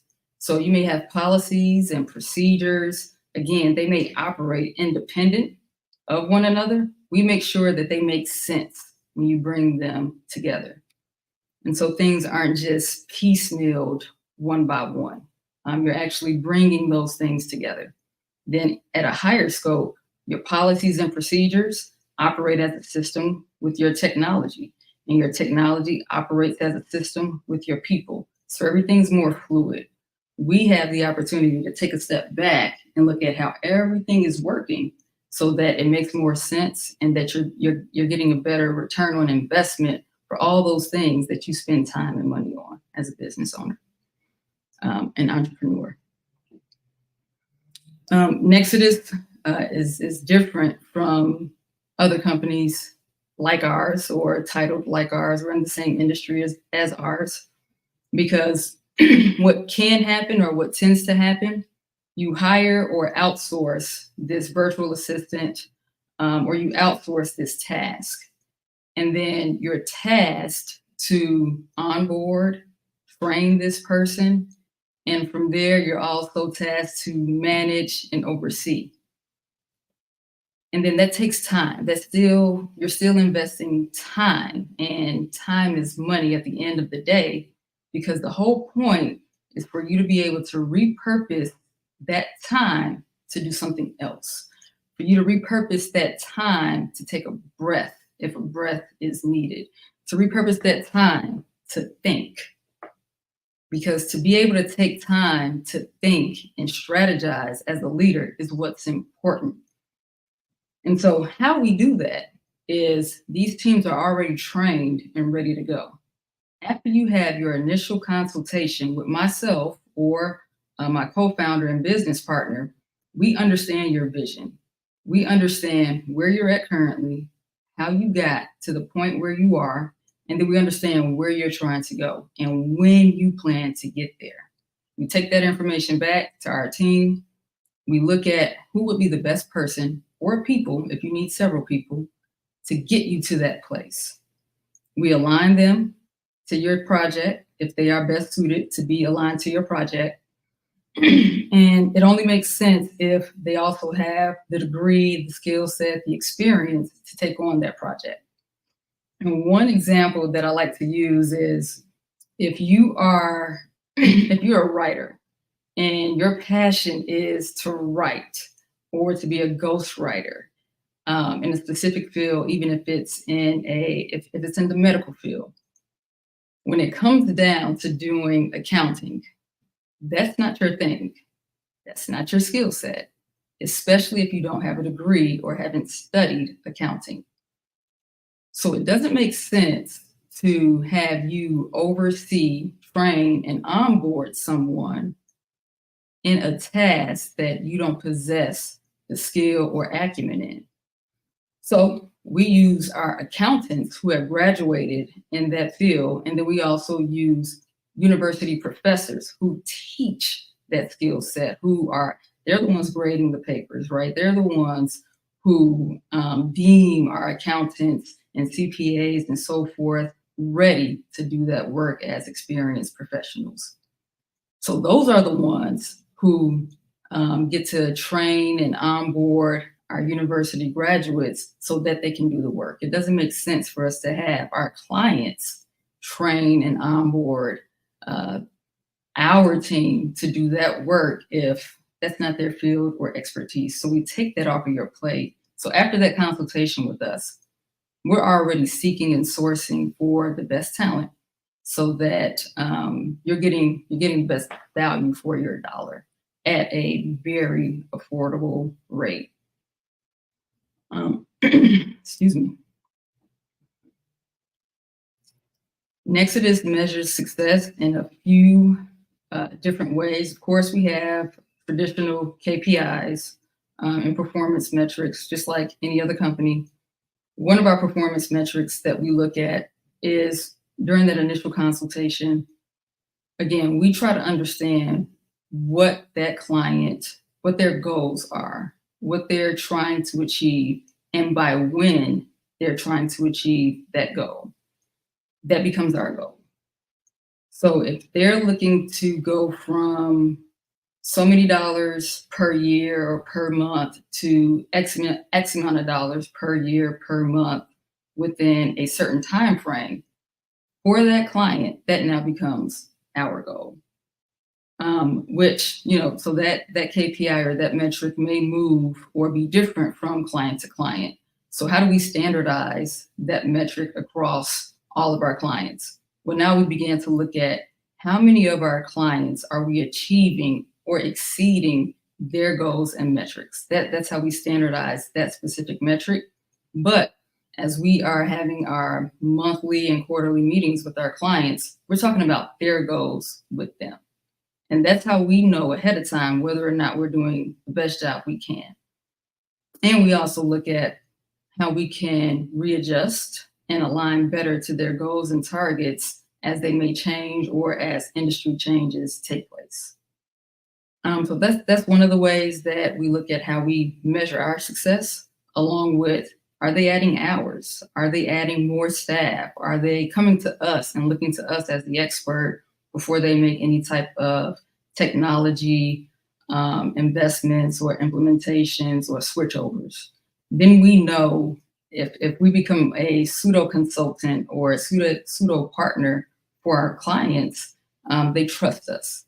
We've now earned their trust through the work that we're currently doing with them and for them. Another measure that we use is through referrals. This is the biggest way that we have in terms of how we grow. Existing clients referring other clients to us. And the more referrals we get, or when our clients call us up and say, hey, I got this person and they'll be a really good fit for you, whether it's a for-profit client or a nonprofit client, we know when we're getting referrals that we're doing a tremendous job for our clients. Otherwise, they would not recommend us to their network. And as of now, we currently don't have a referral incentive or reward. We're working on that. And we're also working on what would make sense in terms of making that automated. Of course, that's what we do. But just knowing that our existing clients trust us enough to extend that out to their network, their business partners, their teams, that lets us know that we're doing a really good job, and they trust us enough to have us do a good job for others that they know. Our training process for our staff, very much what I've mentioned earlier. We're always looking for university graduates or experienced professionals. And once we understand what a client wants and what our clients need, we align them to that project or task based on their existing skill set.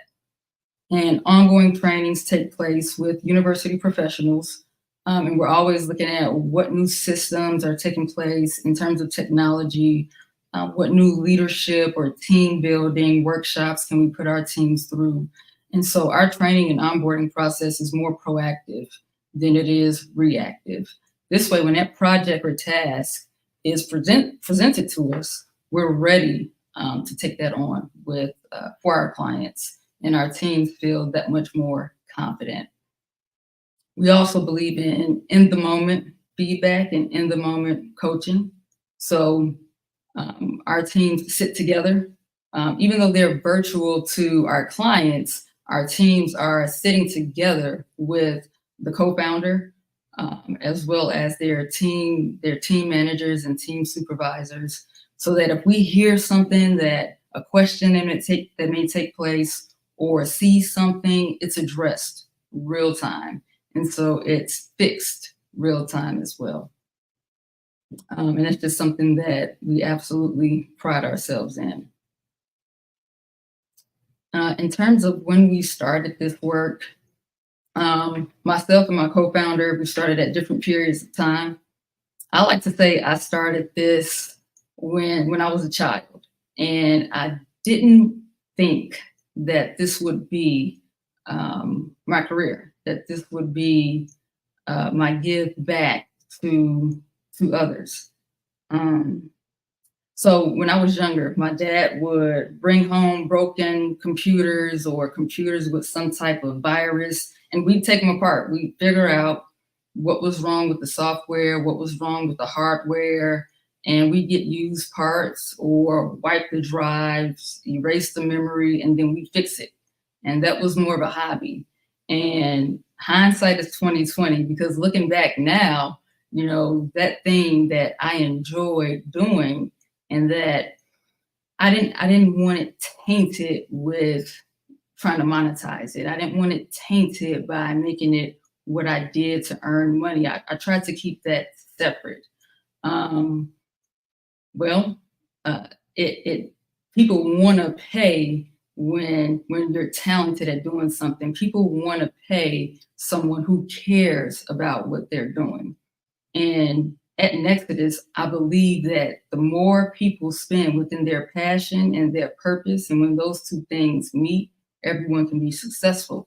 And the person with the most passion always wins. And so we started this work before I even knew that I started this work. And that was back before I was even 10 years old. And then I had a website building company a few years ago called Ubuntu.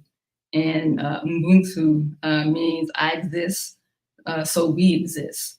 And that's something that I truly believe just in life in general. And being able to bring that together with business has been amazing. So I've started this work in technology and bringing systems and people together so that it makes their business life easier. But being able to offer affordable teams and affordable systems with Nexodus BPO, that has been tremendous with my business partner and co-founder, Saeed, and also purpose fulfilling as I reflect back on when I was a child. Advice that I would give a business leader or a business owner who is searching for a new system or virtual assistant, I would say understand how you measure success. If you don't understand how you measure success, it's going to be very difficult for you to understand what success looks like when it's not working, especially as you invest money into people. You need to know if they're doing a good job immediately. You need to be able to recognize that quickly. So you need to understand how you define success individually and as a business. You need to understand if a system is the right fit for your organization quickly, and be able to explain that simply to someone, which means it needs to be ingrained in you what that looks like and how you measure it, not just qualitatively, but also numerically. How would you define and measure success? You need to be able to say that to someone and believe it. I would also say make sure that you build a community. So having things in common and be unified and in unity with people who can help you build your business and help you build you. there's nothing more powerful than having a group of people or individuals who can say, you can do better than what you're doing, or you can think bigger than what you're thinking, and push you outside your comfort zone or pull you outside your comfort zone, and just do things that you only dreamed about and make them a reality. And like I said earlier, the person with the most passion and chasing their purpose wins. So make sure that you're doing those gut checks and that you create the time to self-reflect so that is this something that I'm truly passionate about, or am I just chasing a dollar? You want to attract money, not chase money. So is this something that I'm truly passionate about? Is this aligned to who I am and my purpose? So that I can do what I'm supposed to do while I'm here on this planet. That's my best advice that I can give to any business owner, any business leader. As you guys are thinking about implementing a system of technology, implementing a system of people, process, whatever that may look like. Thank you for this time, Black Business Network USA. I look forward to spending more time with you, hopefully in the future.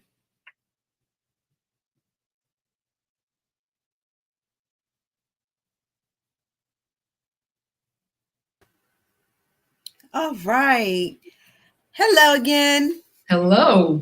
How are you? I'm good. I'm good. Good. Again, thank you so much for being here. We do have a couple of minutes, so we have until like 5:50 or so. So I just want to throw 2 or 3 questions out there to you. Now, actually, you've addressed all the questions I had that I was interested in asking you. But I do want to ask about, I guess, your collaborators, your associates, who actually help you build this empire. Is there I know you mentioned your partner, but are there like collaborators that contribute to the mission or the overall objective of your organization?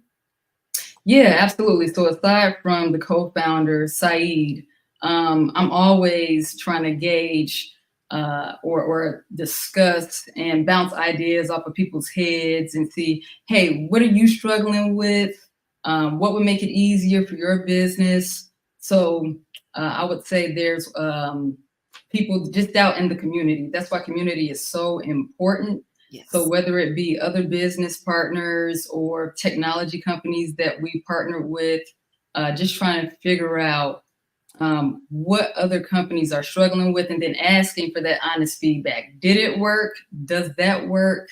That's something that we, both Saeed and myself, we're always asking for feedback of some things that we can improve, or what things in general for business, for life, that can be improved upon.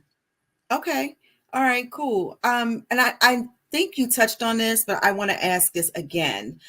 What things, you mentioned community is important. So what things do you contribute in your community? So I call this, I'm old school, so I call it social responsibility, right? You as a business owner, it's your responsibility to give back to the community in some fashion. So what does your business do to actually give back to your community? Yeah, so we work with a lot of nonprofits. Actually, I would say the majority, 60% of our clients are nonprofit executive directors. Okay. And so with that, we tend to find some type of special offering for those nonprofits if they have an event happening, cohorts, workshops, and then we will donate something to that nonprofit, whether it be some type of system or it's our time directly to that nonprofit or to that nonprofit's community or their population. So we do, yes. So whatever makes sense based on what their targeting goal is, we will donate either a system licenses or time itself to that nonprofit. Okay. I know, nonprofits are nonprofits, right? However, is there a certain type of nonprofit that you guys target to work with, or it's just if you're a nonprofit, then we're going to? No, if you're a nonprofit, we're going to work with you. We don't believe there are any causes above others. And then when you start to hear the stories, a lot of nonprofit executive directors, that's their cause because they usually have experienced it. So they tell you their story from their heart first, and then they go into the cause. So it's not something that we can say, oh no, we're not going to help you because it's not aligned to what we do. There's not a nonprofit that we've turned away. Okay, got you. Okay, all right. So that was my question. Like, is there a specific nonprofit that do the nonprofit have to be aligned with your mission, your objectives to help them out? But you already answered that question, and the question, the answer was no. If you're a nonprofit, doesn't matter what your realm is, we're going to work with you. Okay. We're going to work with you. And in a lot of cases, whether it's nonprofit or for-profit, if we hear certain things that maybe we don't do directly, we will try to connect business owners with other business owners, and maybe they can collaborate and help one another. Got you. Okay. All right. So do you do networking events to bring everybody? We don't yet. Okay. Yes, okay. But that is something that is on a horizon. Okay, awesome. Keep us updated on, your accomplished goals and, all the good things that you do within the community. Definitely keep us updated. Miss Shay. Thank you. Thank you again for having me. I appreciate it. Yes, sis. Yes. Thank you for being here. And genius is coming, and I'll see you on the other side. All right. Have a good one. You too.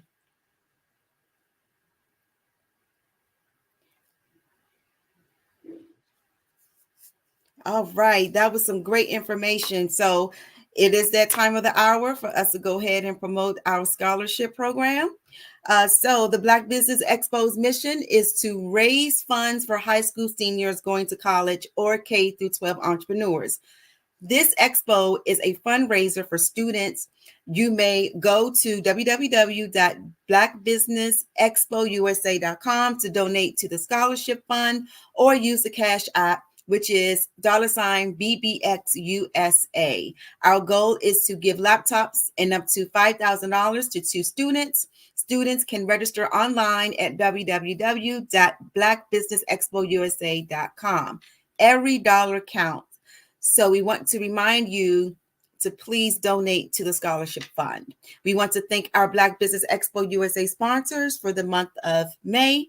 We have NC 100, Moody Capital Partners, Suede Soul, BDM Media, Lotus Richey Coaching and Training, Carolina Virginia Minority Supplier Development Council, Step Management, Hello LLC, BHS and Associates, Margie McLean Foundation, Inc., Genius is Common, Earth Essentials, Melaine Shawnee Global, Executive Women's Success Institute, The Quality Coaching Company, Superwoman Business Services, Creative Force Studios, Lee Entertainment, Artistic App Design, and of course, Black Business Expo USA. We thank all of our great sponsors for all that they do, and Genius is Common, and I'll see you on the other side.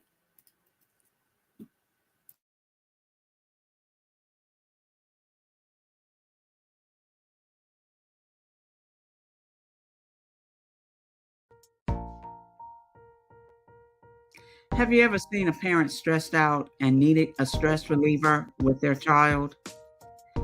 One morning I was coming out of a store and saw a mother and her 3 or 4-year-old son. She was highly upset, actually beginning to yell at him. However, the more upset she became, it seemed the calmer the child became. He sat down on the sidewalk, crisscross applesauce, folded his arms, and looked up at her with a smile. You see, the angrier she became, the calmer he became, because he had the control of the situation. Hi, I'm Frizelma Lynn. I am the CEO and founder of Frizelma Teaching Parents, LLC. I'm a retired teacher, school district administrator, an author, speaker, and I am the Parenting 911 coach. My mission is to rescue families by equipping parents with proven, effective, and practical strategies to enhance their parenting skills. Many times we as a society expect parents to teach, train, and raise their children without providing the necessary tools they need to accomplish this. However, parenting issues cannot be resolved without intervention. Therefore, Frizoma Teaching Parents has provided coaching programs, digital courses, and live webinar trainings to provide step-by-step research-based parenting strategies, even for parents whose children are disrespectful, defiant, for those who have been diagnosed with ADD and ADHD, and even for parents of adult children. No longer will you have the need to feel like you are a failure as a parent. You'll now have the tools needed for each situation. Trust me on this one. Go to www.parenting911.org. Book a 15-minute strategy session with me or choose one of the coaching programs. Our training helps parents relieve stress. I am from Washington, D.C., but I was raised in Durham, North Carolina. I came to Durham when I was about 5 or 6, and then I traveled back and forth to D.C. because it's where my people are from. One of the unique things about my family is my mother, she's also an artist. She does quilting, and she does a lot of artistic things. And then my son, he draws with both hands, his right hand and his left hand like I do. So that's kind of a family trait. And then my other son, he's a videographer, and my daughter, she works, she's a regional vice president for Sunglasses.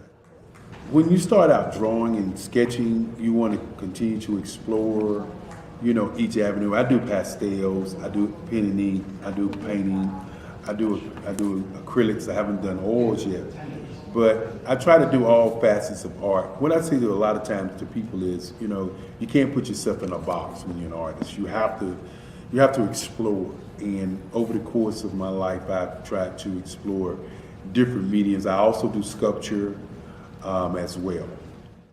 I choose my subjects by the intensity that they have in their faces, or the intensity that somebody is moving, because I do more than portrait drawings. I also do I do abstract, and then I do figurative drawing also. Well, what happened in this particular show is that I started out trying to come up with something that would be a little bit different than what everybody else is doing.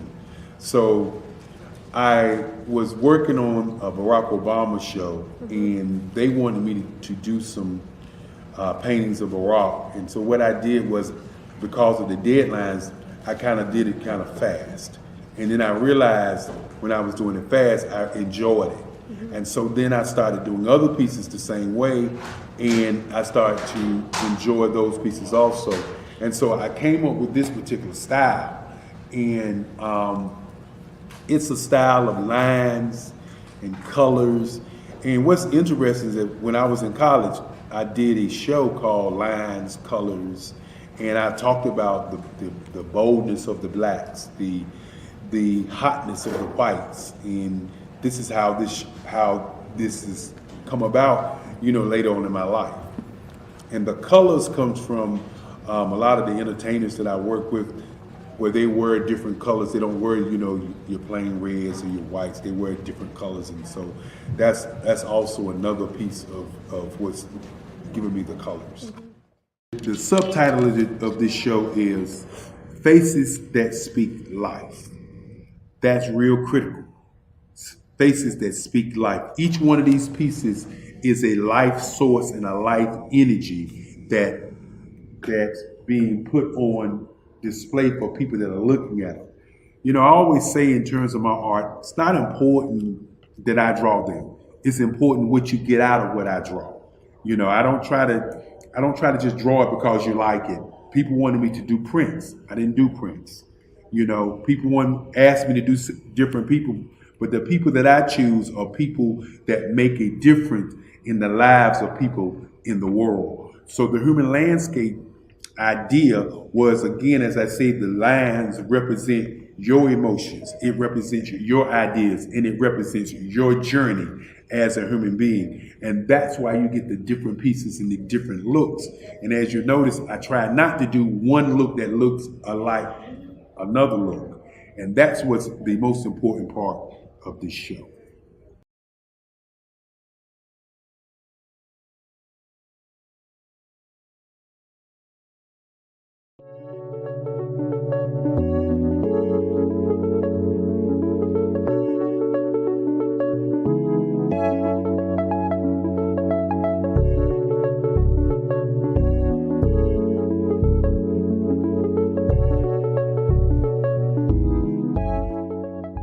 Passion has been around helping communities of color and historically underrepresented and underserved communities, minority, rural, veterans, persons who are differently able, in the intersection of education, innovation, technology, industry, and let's throw some entrepreneurship in there just for fun.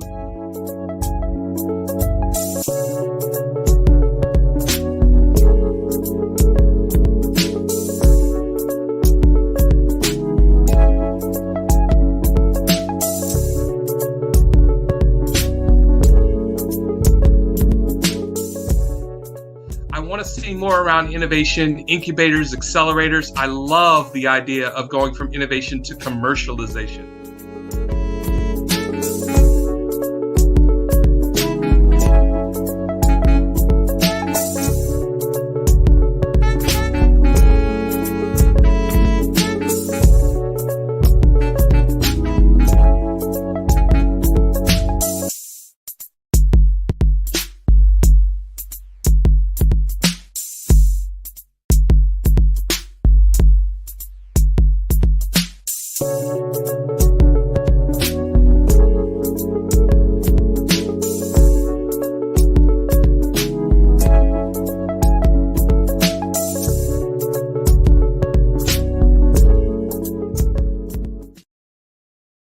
Five-Star BDM, Brand Development Masters, is a professional consulting and advisory group keenly focused on business development services for the small to mid-sized business and entrepreneurs.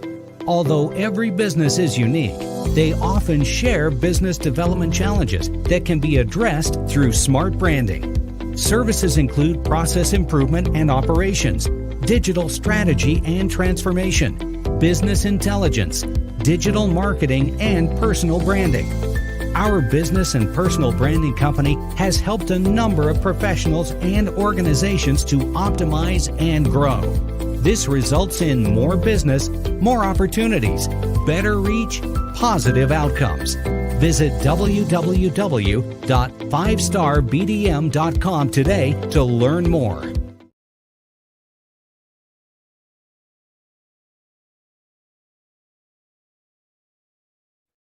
Hey everyone, it's Grant McGaw, CEO of 5-Star BDM and host of the award-winning Follow the Brand podcast and TV series, where I help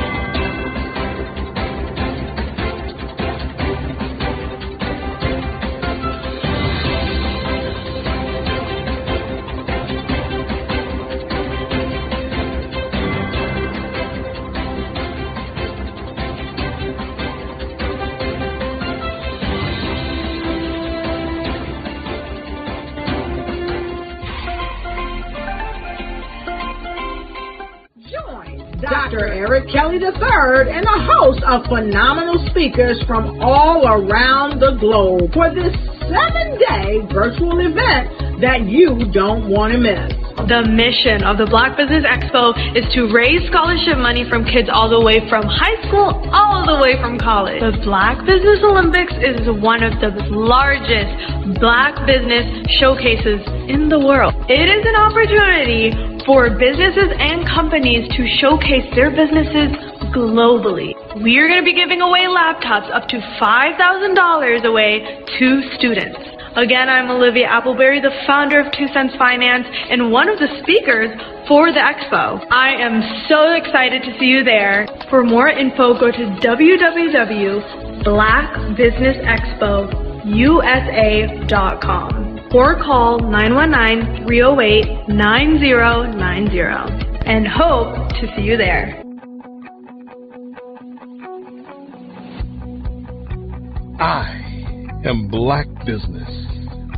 From the moment I wake until the time I sleep. Yes, I am Black Business. I am Black Business. Tell me, are you Black Business? I am Black Business. Do you support Black businesses? Listen, I support Black business because I am Black Business. Black Business Expo, one of the largest business showcases in the history of Black business in the world. The world! Sign up today at www.blackbusinessexpousa.com or call 919-308-9090. I am Black Business. I am Black Business. From the moment I wake until the time I sleep, I am Black Business. I am Black Business. Are you Black Business? I am Black Business. Do you support Black businesses? I support Black business because I am Black Business. Black Business Expo, one of the largest business showcases in the history of Black America in North Carolina. Join Dr. Eric Kelly III and a host of phenomenal speakers from all around the globe for this 7-day virtual event that you don't want to miss.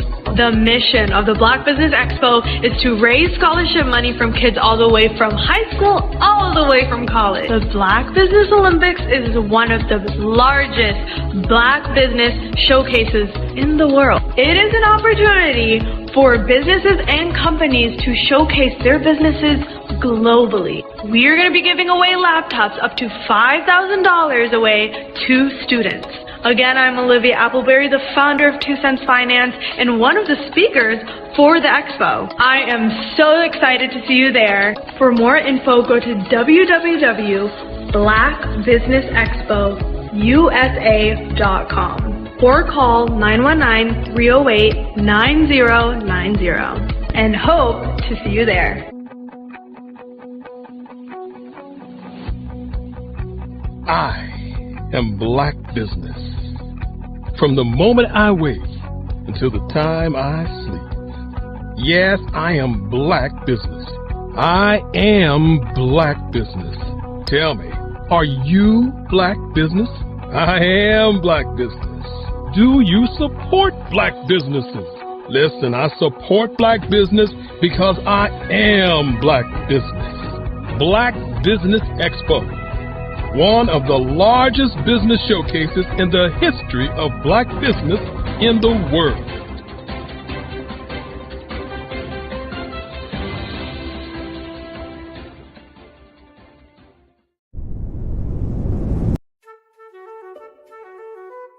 This is Dr. Arnold T. Petsworth. He's the owner of Petsworth Vet World, a veterinary clinic in Hopton, Connecticut. His patients include dog, cat, frog, fish, Goldie, dog, and this alpaca. Due to doctor-patient confidentiality, we can't tell you their names. Business at Vet World was steady, and then quarantine hit. Neighbors brought new four-legged friends into their homes.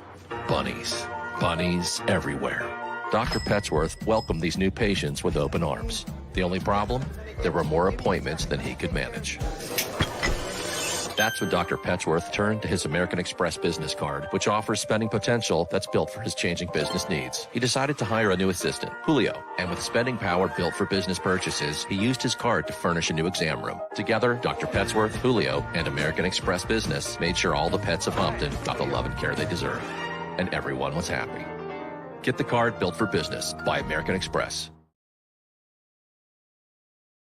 Follow the Brand TV broadcast host, Grant McGaw, as he visits with top executives and entrepreneurs to find out their secrets of success with their personal brand. Follow the Brand TV broadcast host as he focuses on brand development to build better relationships, bring value to your business, relationships, and career. You will enjoy listening to each episode that is tailored to speak to you directly. If you're looking for this type of clarity in terms of building your brand, you have tuned into the right station.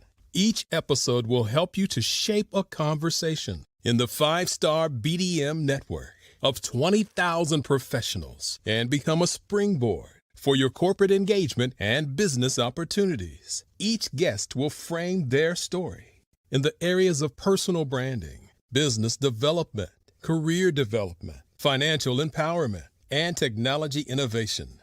Grant McGaw explains why he is the CEO and owner of his own professional career. Grant is an accomplished business leader and entrepreneur who wants to give back to individuals to grow their personal brand strategy. Tune in as he weaves his story about new possibilities, while to you exceed expectations. If you love storytelling, this show will make for fun.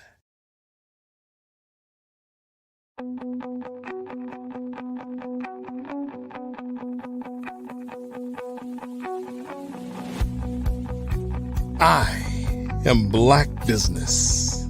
From the moment I wake until the time I sleep. Yes, I am Black Business. I am Black Business. Tell me, are you Black Business? I am Black Business. Do you support Black businesses? Listen, I support Black business because I am Black Business. Black Business Expo, one of the largest business showcases in the history of Black business in the world. The world! Sign up today at www.blackbusinessexpousa.com or call 919-308-9090. I am Black Business.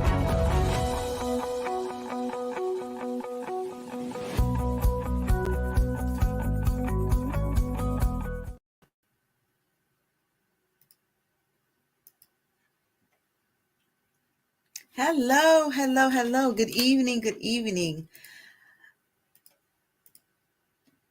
Good evening, business owners, entrepreneurs, thought leaders, and corporations. Welcome to the Black Business Network. My name is LaShawn Powell. I am a certified event planner and owner of Eventfully Yours Shawn, LLC, event planning and event management services. I am your business moderator for this evening on the Black Business Network. The Black Business Network is a 24-hour business network showcasing Black businesses, Black owners, entrepreneurs, and thought leaders worldwide. We have speakers from North Carolina, London, Singapore, Africa, Japan, and cities all over the United States. The Black Business Network is a global community sharing its business knowledge to empower, inspire, and educate businesses about business. Our next speaker for this hour is Ms. Eartha Watts-Kitt. Ms. Eartha Watts-Kitt is an award-winning author and publisher, the founder of Eartha Tone Publishing and Eartha Tone Books. She is the former director of publications for Cultivating Our Sisterhood International Association, COSIA, a NYFA, New York Foundations for the Artist, a member of the American Society of Composers, Authors, and Publishers, ASCAP,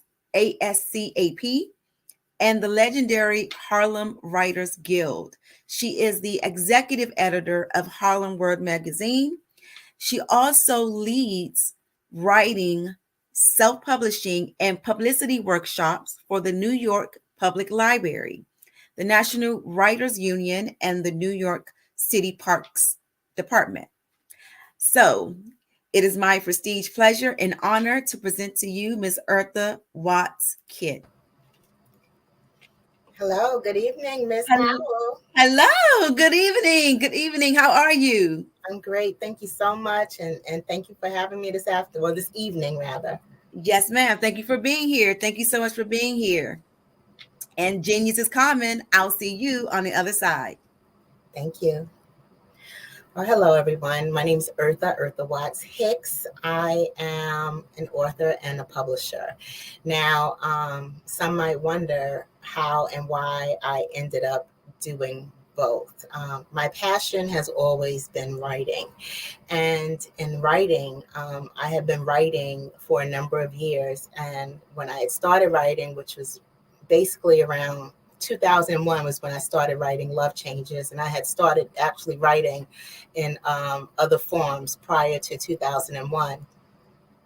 But the thing for those who were aspiring writers or aspiring novelists was to get a byline somewhere, to write wherever you can get exposure, be it for magazines, be it for newsletters, wherever you could get exposure. That's what you did to get your writing out there. So, I had written an article on the death of Elin Harris, who was my favorite author.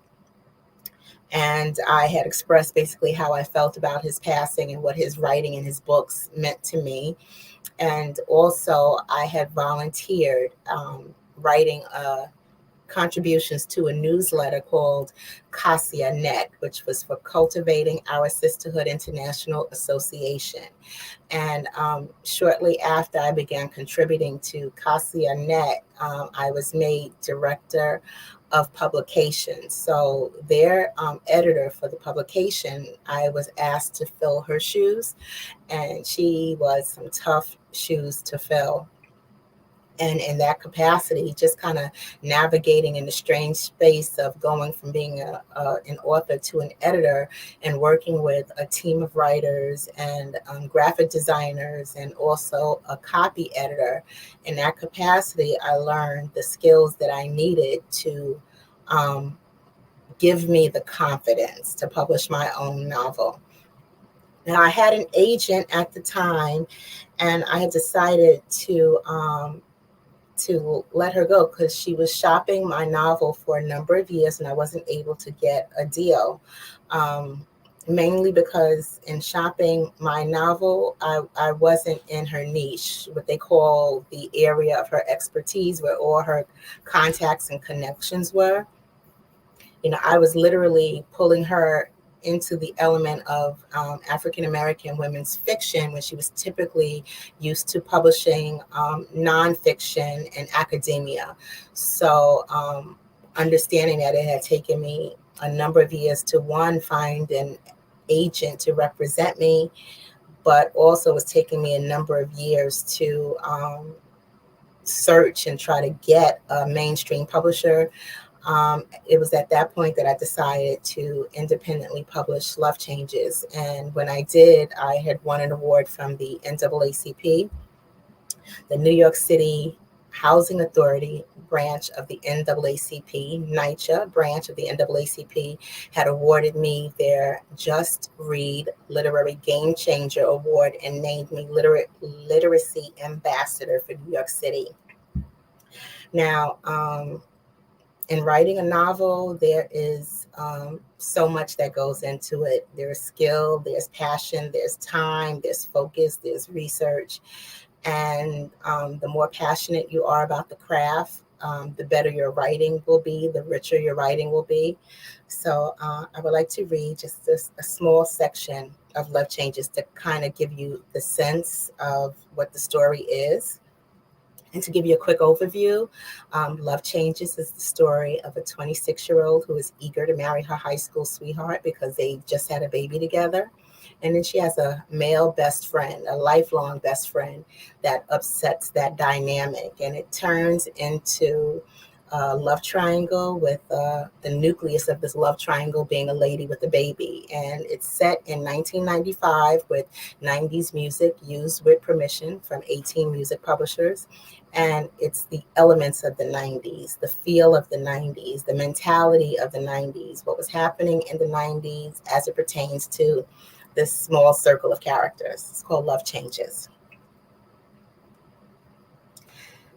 Can we switch mothers? Dawn told her about the keys, huh? Ramel laughed. I know he thought I was stupid for telling her. Dawn's mouth was bigger than her behind, but with all my girlfriends out of state and me with no long distance carrier, who else would I call about girl stuff? Mommy? I sucked my teeth. Are you a psychic friend? Nah, my advice is free. Next time, save yourself the trouble. Tell your mom from the get-go like I suggested. Whose side are you on, Chocolate? When it comes to you and your family, I blow the whistle and wear the stripes. Now, hold on. I have someone on the other line. The phone line clicked twice, but the call switched back to me. Ramel's voice had turned to syrup. Yeah, Cosmo. Like I was saying, I feel real bad. I really do, because you and I have a lot of fun together, but I've got to be honest. We don't have much in common, so I guess I cut Ramel off, doing my best to imitate his voice, but sounding more like Cookie Monster. It's best that we just be friends. I got a chuckle out of him, so I kept it up. The last thing I want to do is waste your time. I'd still like us to hang out once in a while if that's okay with you. I closed by saying, and the Oscar goes to. Ramel's voice was just above a whisper, but it had bass. That combination could lull me right to sleep or wake me up from it. Even though I didn't sound a bit like him, I knew I had the script down cold because he was still laughing when he said, trust me, Chocolate, if I ever gave you something stiff and bare naked and about that size, it won't be an Oscar. Now, knock it off. She won't buy it unless I'm composed. I never bought into any of his flirting. Ramel and I were just friends. Actually, Ramel was my closest friend, an investment banker, big and built, bald, brown, and dimpled, but he was a mess. Not only did he collect women like he did luxury timepieces, he remained unattached and had absolutely no time for sisters. He even had the nerve to have very specific taste. His type was blue-eyed with big lips, hips, boobies, and black girl booty, courtesy of Stairmaster. Ramel was back on the line with me sooner than I expected. Okay, what's the story? Do you want the whole story or the abbreviated version? The truth, Chocolate. Don't add any plot twists or cliffhangers. Just tell me what happened. I know how you are. Well, first of all, Mommy shows up here unannounced and uninvited. She doesn't even bother to say hello, right? She just pushes past me, grunting and complaining. You look tired. This place is disgusting. And I'm trying to be nice. I'm like, hi, Mommy. You look great. Would you like something to drink? She ignores me, walking all up through here like she owns the place, turning her nose up at everything. Okay, that's nothing new. Wait, let me finish. It gets better. She snatches Tebow from me and starts yelling. He looks horrible. What kind of mother are you? You ain't doing nothing for his rash. And then she starts calling Spider all kinds of broke bums while she is holding my baby. So I try to take him to put him in the room, and Mommy is snatching him from me, and we are having a tug of war with my baby. Tebow is screaming at the top of his lungs. Finally, I pry him from her vice grip, take him back in the room and calm him down. I'll come back and Mommy starts shaking me like I'm a 2-year-old, pointing to the mirror saying, look at you, you're busted. Ain't no man ever gonna marry you. I don't know why I wasted my money and your education. You ain't nothing but a fool. And then she hauls off and slaps me. Whoa, time out. Ramel whistled. Chocolate, come on now, that's foul. What, you think I'm lying? I know you're lying. I'm just trying to find the nugget of truth in this gold mine of yours. I'm telling the truth, Ramel. Mommy slapped me right in my face. No way. What did you say to her for real? Nothing. I was going out of my way to be nice. All I said to her was that she looked good, and I asked her if she wanted something to drink. That's it. Mommy just went nutty cuckoo for no reason. I'm lucky she didn't bruise my face. Won't you come over here so I can kiss your boo-boo? I don't know where your lips been. You and that mouth. Now, I know you said something to your mom. I'm sorry. I'm upset. Can't you tell I'm upset? She slapped me, Ramel, and that's not all. When I told mommy I gave Tebow Spider's last name, she really went ballistic. She flipped my glass table over and almost broke it. Why would his name upset her like that? I promised mommy that he would have our last name until Spider and I get married. Okay, so why doesn't he? Because of you? Doesn't it sound familiar? I'm having a baby and I'm naming him Tobiah Love. You can't buy love. Ramel laughed. He stopped, and a few seconds later, he repeated himself. You can't buy love, and laughed even harder. Hello, I'm dying here. Just as I said that, Tebow stirred in his cradle, tightening his little fist and scrunching his diapered bottom. I peeked over. He didn't wake. Sad to say, but Tebow was used to noise. Because I tended to get loud at times, he wasn't a light sleeper, but now I knew the volume was getting too loud for him. I took a deep breath, held it in for a moment, then I continued. Don't you get it, Ramel? I'll be 26 years old. How would you feel if your mother barged into your apartment and slapped you up? That made him burst out all over again. This time I understood. That thought was ridiculous. Mrs. Goodwin wouldn't smack a roach off the wall. But still, waiting for his laughter to die down, I was getting aggravated. Are you done? Okay. Maybe your mom was extreme, but you know as well as I do that Miss Ann has the gift of gab. She tells it like it is. I'm sure if you think back on what she said, you'll realize she was right. Here's what you really need to do. I didn't hear a thing he had to say after that. I placed the receiver back in the cradle. It was the beginning of summer. That didn't matter. I dragged a heap of boots to my side, grabbed one of my ankle boots and slapped some polish on it. And that's an excerpt from Love Changes, which is available in paperback and on Kindle. Now, Love Changes took, I would say, roughly 4 years to complete my first draft. Between 2005 and I would say 2009, I took writing workshops at the Frederick Douglass Creative Arts Center, at the Hurston Wright Foundation. I took their advanced fiction workshop. And then I took the creative writing workshop, and actually it was 2011. I studied under Ms. Bernice McFadden at the Center for Black Literature's creative writing workshop, which was a marvelous experience.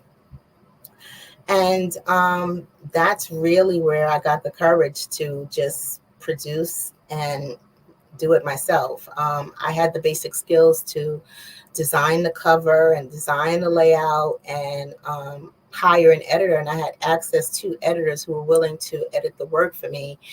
And I went from there. What skills that I didn't have and didn't know how to do for myself, I had outsourced and I paid people to do.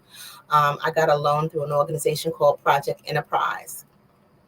And Project Enterprise gave me what we call seed money loan. And with the seed money loan, I was able to pay the fees to have the book uploaded, as well as pay the editor and do some marketing on the book. So it was a pleasant experience. In fact, I tried to do the process the way it was done traditionally, which was I sent out review copies. I sent out copies to reviewers.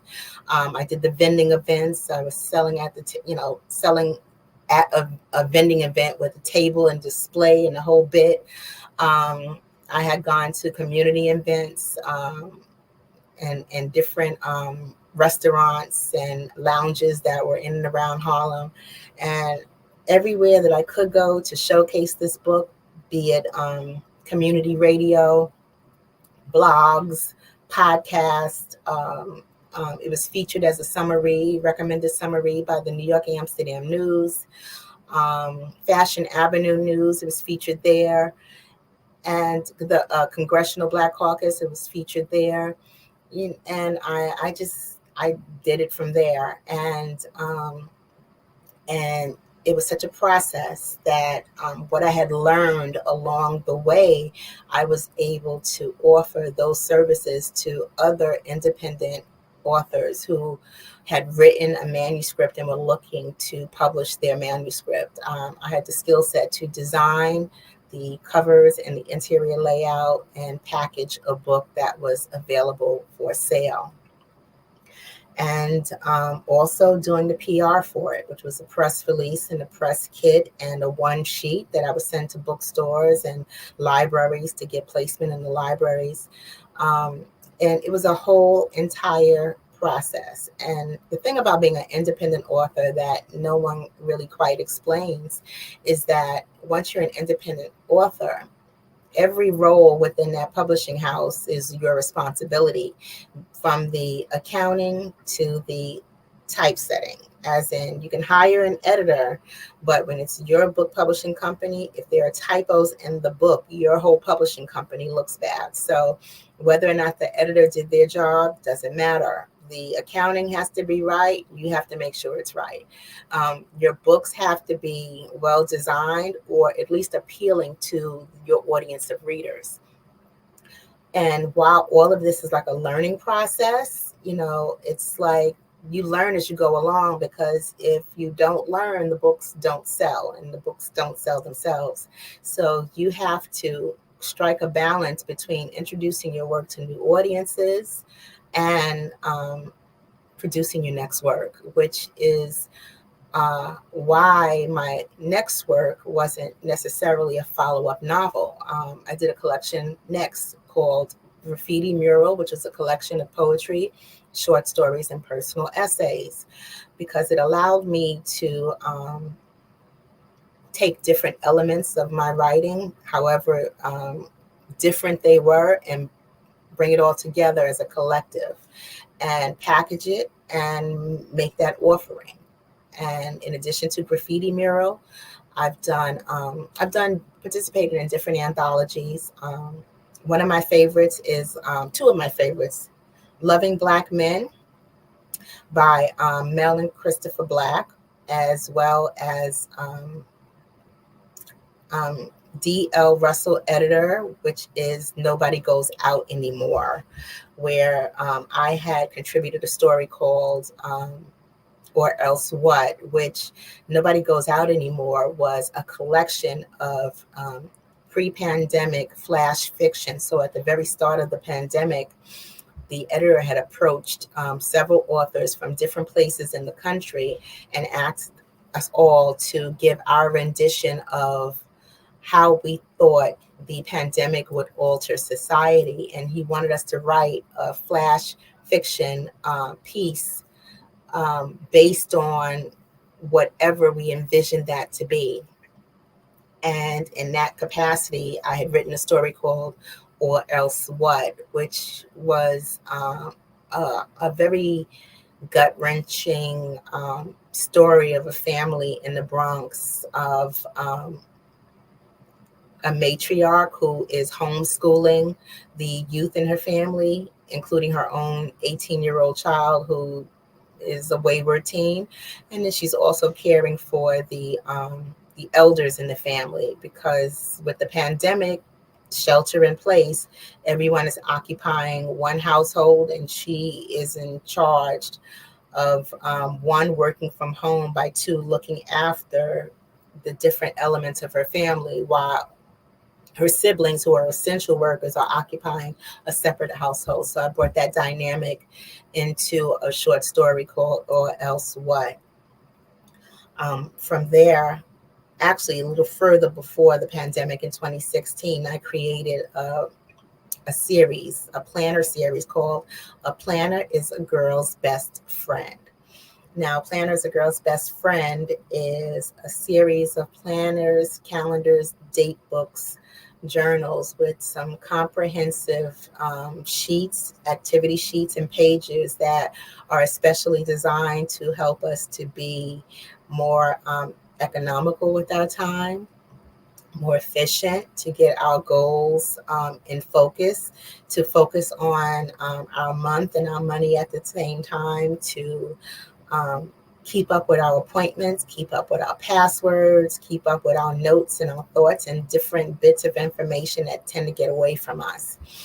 And I created this planner because since I don't want to give my age away, but at least a couple decades, I've been a planner girl, and I've planned by planner because I've always had more things to do than I had time, and I realized that when I scheduled my time efficiently, and I wrote things down and wrote down when I would complete certain tasks, and I kept up with those pockets of time, I got more done and was able to do a better job of keeping up with everything. So that planner series, the first one was called "A Planner is a Girl's Best Friend." The follow-up was for students, called the Everyday Excellence Student Planner, featuring runway model Soleil West, who may have been 12 years old at the time. So it's a student planner featuring a professional runway model. You can look her up at Soleil West. And that's Soleil, spelled Celai West, West. She's all across social media, and she's magnificent, doing special things ever since she was little. And she's still modeling, and she did a wonderful job being the cover person for the Planner is a Girl's Best Friend. I'm currently working on the boys edition, which is a bit of a challenge because I have challenged myself with just ensuring that it is just as good as what I've done for the girls. And I've also wanted to do an introduction to credit, and what is credit, and why is credit important, and why is it important to be careful with credit? How do you acquire credit? How do you maintain credit? Where do you get credit? How do you use credit? What do you use credit for? And what does it mean when your credit is good or bad, and how having bad credit can give you certain consequences. So, I wanted to kind of give young men an introduction to the concept of credit and credit building before credit ever becomes a problem. When they're right at the precipice of one, everybody with no credit is not bad credit. So understanding what credit is before you ever use it, I wish more of us understood what credit was before we ever used it, or understood the importance of credit before we ever used it. So it's one of the reasons why I've been taking a little extra time to just, bring those pages into focus and do just a slightly better job than I've ever done, if I can. I'm also working on a travel planner, and I do have a gentleman's planner, which is the men's version of the A Planner is a Girl's Best Friend, called Thinking of a Master Plan. And it comes with a journal. All the planners come with a journal that has inspired quotes. Theirs is called Positive Quotes and Affirmations. So, writing all around is a passion for me, and it's been a passion for a number of years because it's one of those areas where I am most comfortable. In addition to writing for myself and writing for my books, I've contributed to some blogs.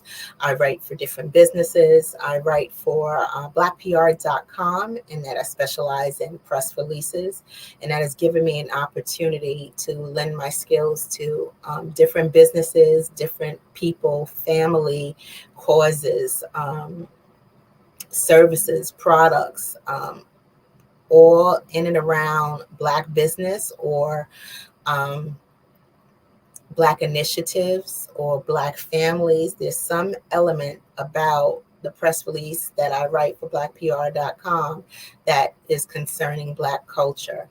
And I didn't realize it at the time, but me having a familiarity with the business world and being an entrepreneur, and then also having the skill set of being a novelist, it allows me to see the story that the individual business people are trying to tell about their business, but in a way that they may not be able to tap into because they're so close to it. So what I've noticed from the perspective of someone writing about someone else's business is that the people that I write about are experts on their topic, experts on their story, experts in their field, and they're so close to it that it's hard for them to see what's amazing about their own story. So I basically give them a Q&A, and everything that they say that inspires me, I make a mental note of it. And then I do some research. I research them online to see some of the things that they may have forgotten. It's very easy to be stuck in your own world and not realize, some of the accolades that you have, because you're so busy doing, you're not tallying and writing down your accolades. You're just doing what you do, the way you do it. And whatever you've accomplished last year, the year before that, that's old news. You're trying to focus on that next goal. You're trying to reach to the next level. And in reaching constantly for the next level, you forget the important things that you've done in the past or along the way or along your journey. So, it's been my privilege and my pleasure to sit down with different business owners, nonprofits, educators. I do the Q&A. I listen to their story. I find out what their challenges were and what they do to service our community, or why their message and their story is important. And I listen, and I do as thorough a job as I can of bringing that story into the tight space of a document that would appeal to readers who know nothing about them or their situation. So I've been doing the press releases for blackpr.com almost 15 years now. And I've done a little bit of everything from a nuclear physicist to a restaurateur to someone in the music business to children musicians. So I had one young lady who was a violinist, and another young man who was a rapper from the age of 5. So, these are the type of press releases that I've done over the years. And it's been a privilege and a pleasure. And as far as me and Earth the Tone Books, I'm always looking to do writing workshops on either the craft of writing, poetry writing. I just had one in at the WeWork here in New York City. We had a poetry writing workshop. Another press release that I'm happy to do another workshop I'm happy to do is how to write a press release for your business, or how to write a press release for your book, how to put together a press kit, what should be in your press kit, the different elements and how to pull them together, and how to design and how to make them cohesive so that your business and your brand and your book is appealing to someone who doesn't know you or what your company does and how it's done. So I would like to, thank Dr. Kelly for giving me an opportunity to tell my story of Earth the Tone Books. And if you would like to connect with me and Earth the Tone Books, you can connect with us online at www.aplannerisagirlsbestfriend.com, which is the website for my planner. We're across social media at Eartha, EARTHA, Tone, TONE, and we're across social media at Eartha Tone, and that's on Facebook, Twitter, LinkedIn, Instagram, and TikTok. And you can also find us on Amazon. By name, it's best to just Google me, Eartha Watts Hicks, and the book Love Changes, and I'll take you directly to Amazon. Do you have any questions for me, LaShawn? Yes, we do have a couple of minutes. So I do want to ask, I'm very interested in the press kit because I hear that a lot. So can you elaborate on, I think you did so far, but I know press kits are not for every business. So Well, I mean, I guess what I'm saying is, I mean, I guess the purpose of a press kit is to, ask the publisher or the PR people to take interest in your business. So I guess my question is, when someone sends a press kit to, I don't know, a radio station, what is the objective? Are they trying to get on the show? Are they trying to get their business sponsored? What is the primary objective of a press kit when a business sends it out? Well, I mean, it could serve a number of functions. So like the functionality of a business card is to introduce you, your phone number, and your email, right? So a press kit or a media kit basically has that same functionality, but if you wanted to just hand somebody something that was representative of you and your brand, that would tell them the gist of the story in one sitting, that's your press kit. So it would be your press release. It would be some professionally done photos. It would be photos of your product if you have a product that's available for sale. It would be photos of your business in action. So like me as an author, I've done workshops. So it could be a picture of me leading or facilitating a workshop. It could be me on a stage at a panel. These are different photos that show the gist of who you are. Right. Also, too, there could be a newsletter. So hypothetically, if your product, you created a product that is used at different universities, right? You want to present some data, this is how this product improved the situation on 5 different campuses. Then that's information that would go very well in a newsletter. And a newsletter could be included in a press release.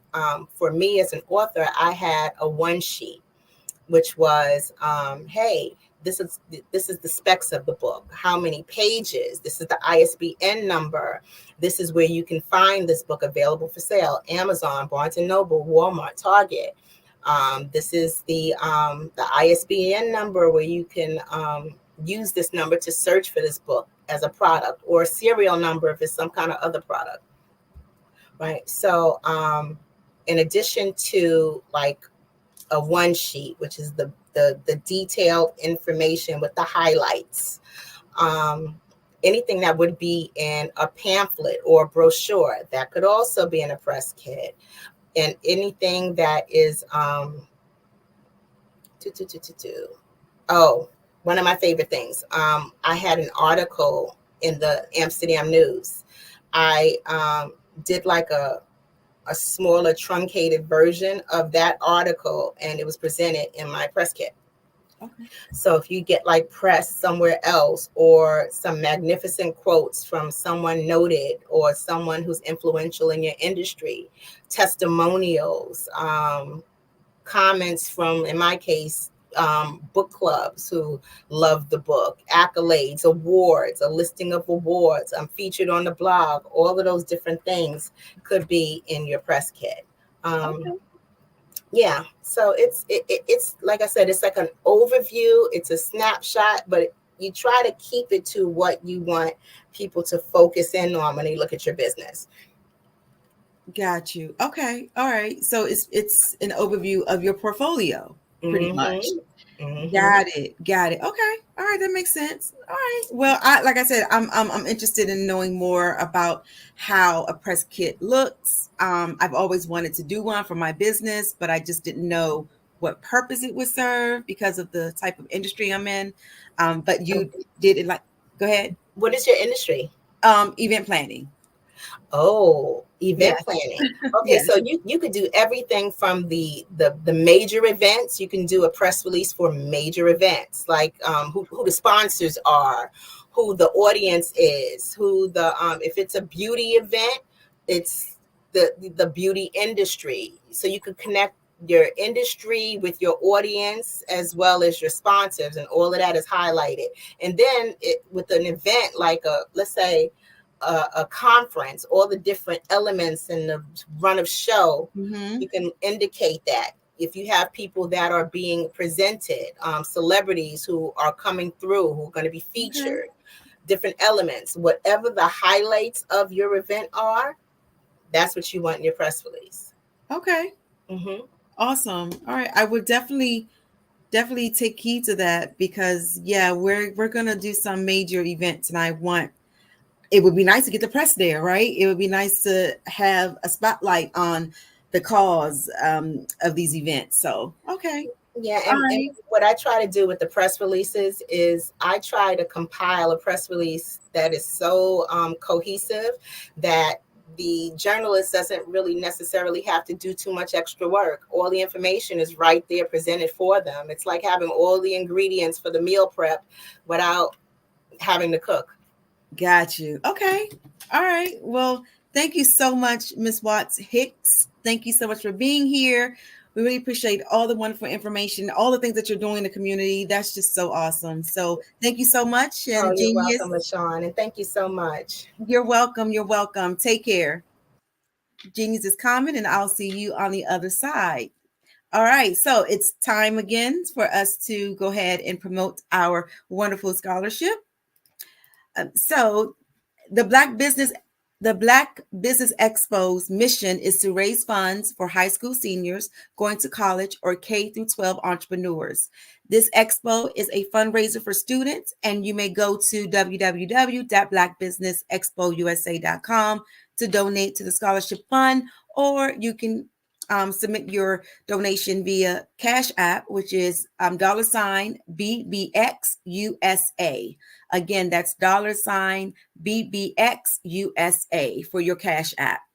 Our goal is to give laptops and up to $5,000 to 10 students. Students can register online at www.blackbusinessexpousa.com.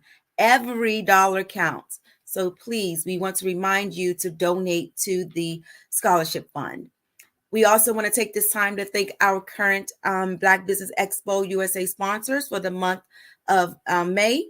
We have NC 100, Moody Capital Partners, Suede Soul, BDM Media, Lotus Rocher Coaching and Training, Carolina, Virginia Minority Supplier Development Council, Step Management, Hello LLC, BHS and Associates, Margie McLean Foundation, Inc., Genius is Common, Earth Essentials, Mullane Shawnee Global, Executive Women's Success Institute, The Quality Coaching Company, Superwoman Business Services, Creative Force Studios, Lee Entertainment, Artistic App Design, and of course, Black Business Expo USA. Thank you to all of our sponsors. We appreciate you so much. And Genius is Common, and I'll see you on the other side.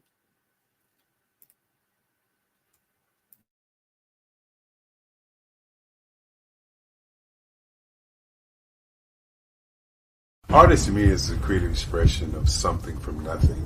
You know, it explodes onto the canvas, or it explodes on in my work. One of the things that I try to do more than anything is I try to just give the lines and the movements and emotions and the expressions to what I do. Art really means to me a chance to express how I feel deep down inside. Most of my art begins as a thought that I might have, you know, whether it's sports, whether it's history, whether it's a woman or a man. It pretty much starts as an idea of thought before I get into the actual image of what I'm going to draw. I do a lot of historical pieces. I was a history minor in college, and I love to do history pieces. And a lot of times I'm thinking about history, and then I try to make that history impact you as you look at it. That's one of the reasons I do pictures so large.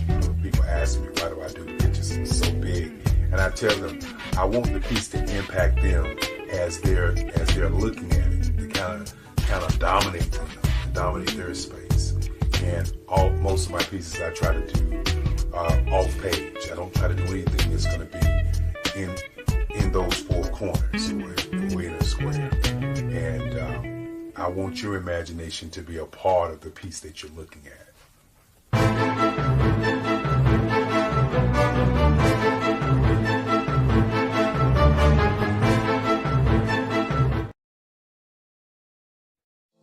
everyone, it's Grant McGaw, CEO of 5-Star BDM and host of the award-winning Follow the Brand podcast and TV series, where I help you to build a 5-star brand that people will follow.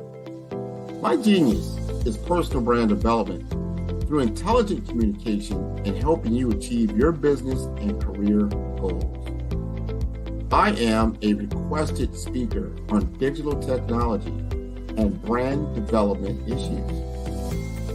I want to work with you to increase the value of your current opportunities while attracting new ones. Every one of you is unique, and we all share challenges that can be addressed through smart branding.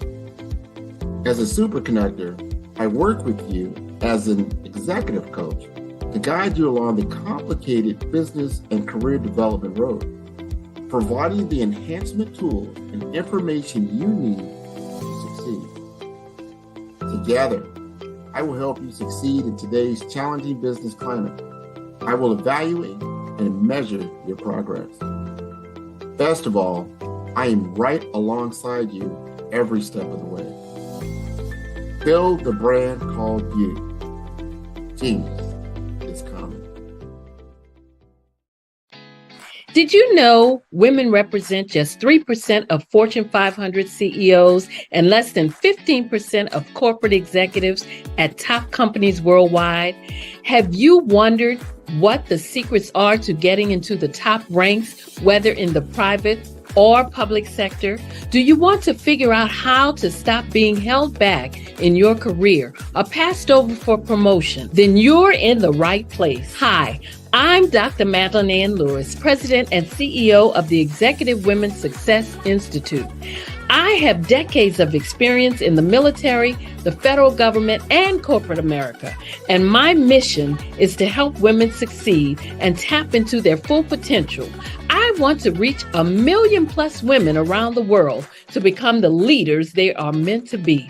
So if you want to move into a management or executive level position, or maybe you are a female veteran transitioning out of the military into business entrepreneurship, then reach out to the Executive Women's Success Institute at 301-693-3284. Let us get you on the fast track to success.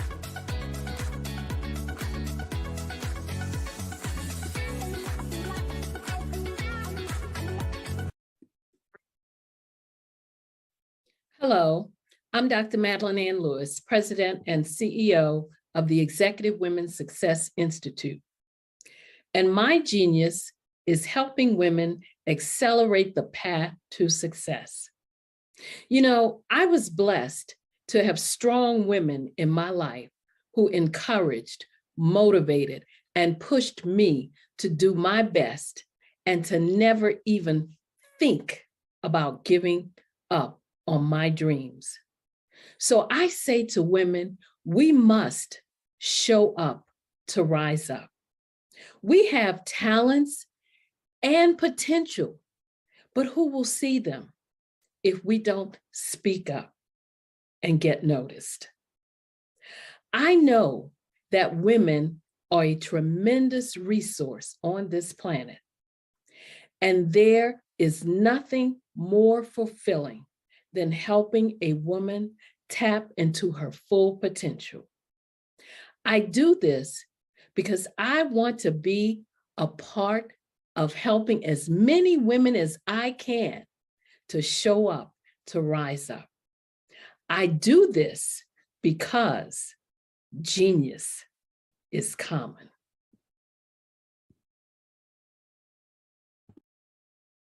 Over the past few years, we've seen the growth of existing and new initiatives focused on financial inclusion, building global networks, and reducing the wealth gap in response to the idea there's not enough seats at the table.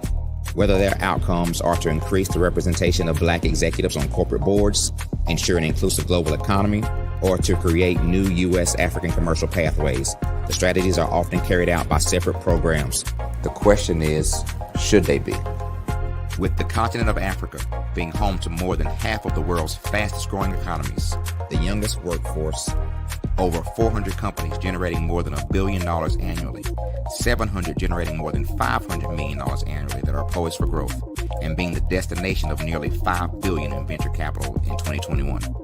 Diversifying U.S. and Africa commercial engagement by building bridges between African businesses and their U.S. diaspora should begin being seen as mutually beneficial. From helping to reduce Africa's enormous capital gap to catalyzing two-way trade opportunities, the COVID-19 global pandemic hopefully has taught us that global challenges and opportunities are more interconnected than we thought. During the pandemic, African companies like Unicorn Flutterwave, insurance provider Reliance Health, ride-hailing app Yasir, and 54Gene, the continent's first bank of DNA on people of African descent, proved that when African companies have access to networks, capital, and information, they grow big, grow fast, and create solutions that are valuable to the world. This is why Be Direct was created. We are the first U.S.-based but African-centric board preparedness and board search company designed to connect U.S. Black talent and corporations to African businesses. Unique and fundamental to Be Direct's success is our process of helping board candidates adapt their experience and networks to an African context before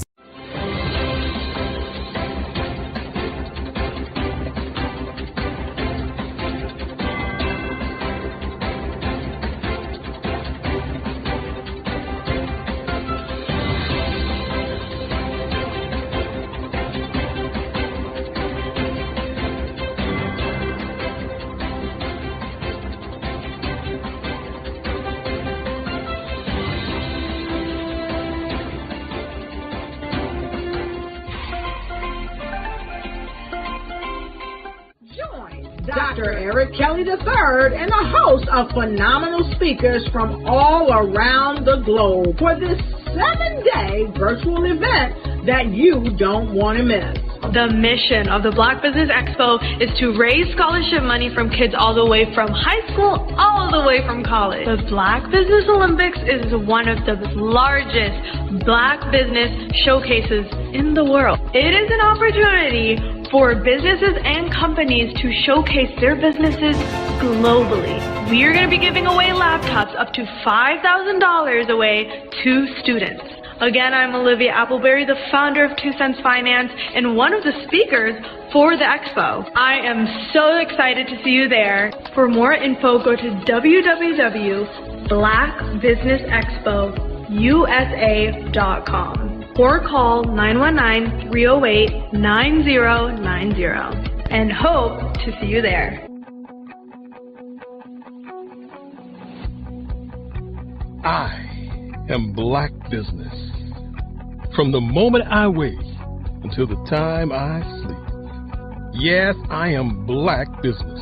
I am Black Business. Tell me, are you Black Business? I am Black Business. Do you support Black businesses?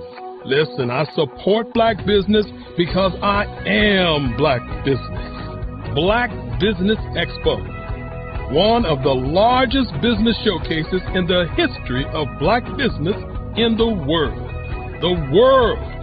Sign up today at www.blackbusinessexpousa.com or call 919-308-9090. I am Black Business. I am Black Business. From the moment I wake until the time I sleep, I am Black Business. I am Black Business. Are you Black Business? I am Black Business. Do you support Black businesses? I support Black business because I am Black Business. Black Business Expo, one of the largest business showcases in the history of Black America in North Carolina. Join Dr. Eric Kelly III and a host of phenomenal speakers from all around the globe for this 7-day virtual event that you don't want to miss. The mission of the Black Business Expo is to raise scholarship money from kids all the way from high school, all the way from college. The Black Business Olympics is one of the largest Black business showcases in the world. It is an opportunity for businesses and companies to showcase their businesses globally. We are going to be giving away laptops up to $5,000 away to students. Again, I'm Olivia Appleberry, the founder of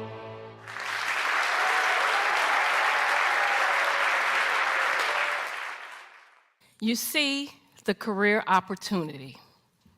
You feel it's yours. After all, you're well qualified, but you don't apply. You feel stuck and can't move forward in your career. I've learned as a 10-year career strategist, we must learn how to show up. To show up, we will rise up. We have an amazing resource on this planet, a resource with tremendous potential. That resource is us, women. Far too many of us, when we want to rise up and advance in our careers, we hit an invisible barrier. It's called the glass ceiling. And when we do make it through the glass ceiling, chances are we're more closely scrutinized than men. As women, we face more barriers to promotion.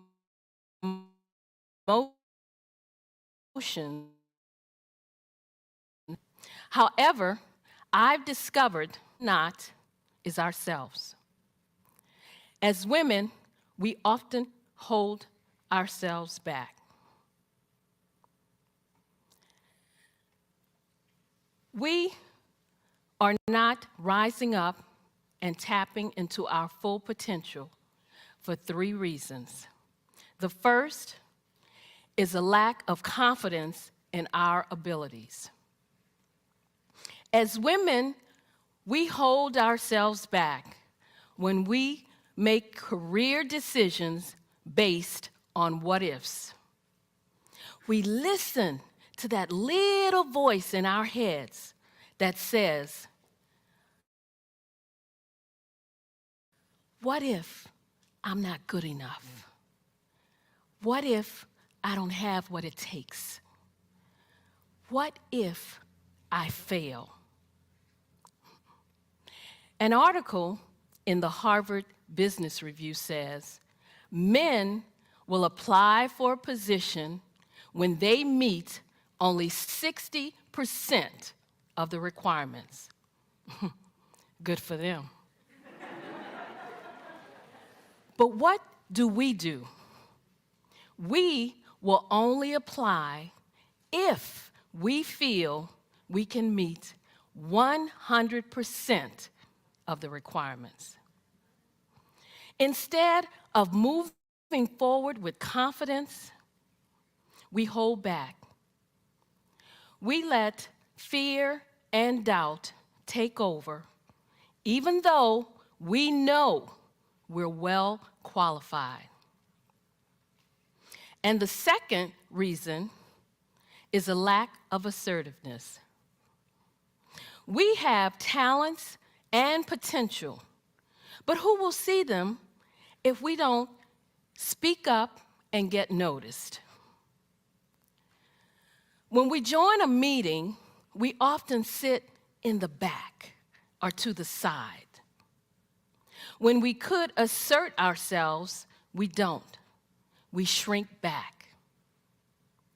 We let others interrupt us or say nothing when other people take our ideas. when we do speak up, we express ourselves with uncertainty, saying things such as, I'm not sure if this is relevant. I don't know if this is helpful. This may not be a good idea, but when you and I use words and phrases like these, we undermine our credibility. And the third reason, we don't build a support network. My friend, Kim, applied for a position. Her female supervisor felt she was more than qualified.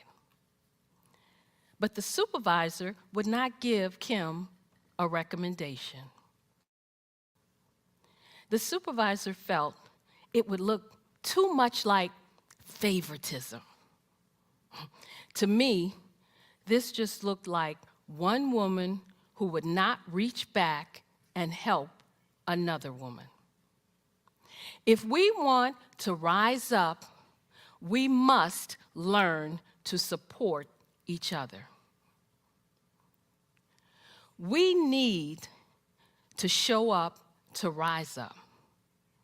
Showing up means taking responsibility for your own career path. It was 2005, and I had a comfortable job as an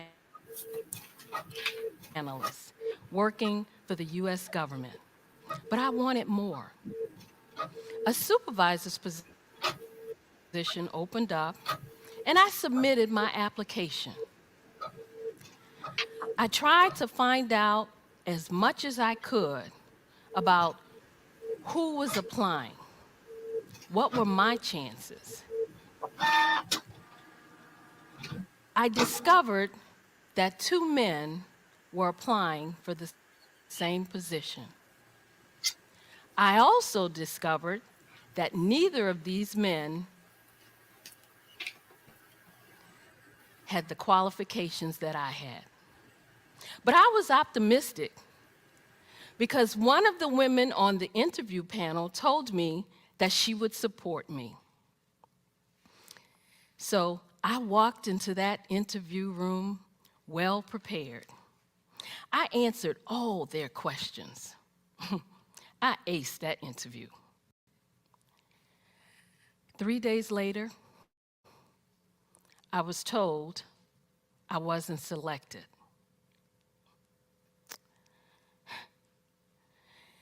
Not only did they select the least qualified one, they selected someone who didn't even belong to the organization. I was shocked. I was hurt. I was angry. I thought, how could this be? It was like a slap in my face. I deserved that job. I thought, maybe I should just look for a job somewhere else. But I was in an exercise class, and it hit me. I'm not a quitter. I have never given up. I deserve this job. I'm good at what I do. At that moment, I realized that if I wanted to rise up, I needed to show up. We need to show up to rise up. Showing up means taking responsibility for your own career path. And then it happened. The man they hired quit. And the manager asked me, the more qualified one, to step into that position. I did. I showed up and I rose up in my career. Having worked with hundreds of women over the years, I know there are 3 steps we need to take to show up. The first is to build confidence. The second is to be assertive. The third is to build a support network. When we follow this 3-step process, we will show up to rise up. When we rise up and tap into our full potential, as women, you and I will contribute more to our organizations, more to our families, and more to our communities. When we show up to rise up, everyone wins.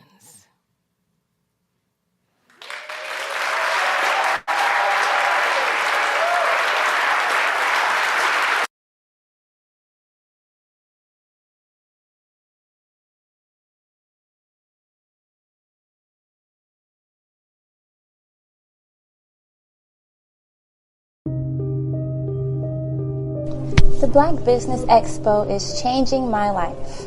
This year, they are giving away laptops and even $5,000 in cash to students just like me. I'm Alexis, and I want to go to college to fulfill my dream of becoming an entrepreneur. Help the Black Business Expo going to www.blackbusinessexpousa.com and also becoming a vendor, a sponsor, or donating.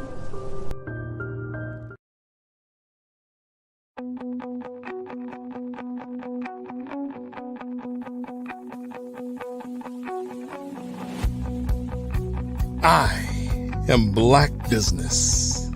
From the moment I wake until the time I sleep. Yes, I am Black Business. I am Black Business. Tell me, are you Black Business? I am Black Business. Do you support Black businesses? Listen, I support Black business because I am Black Business. Black Business Expo, one of the largest business showcases in the history of Black business in the world. The world! Sign up today at www.blackbusinessexpousa.com or call 919-308-9090. I am Black Business.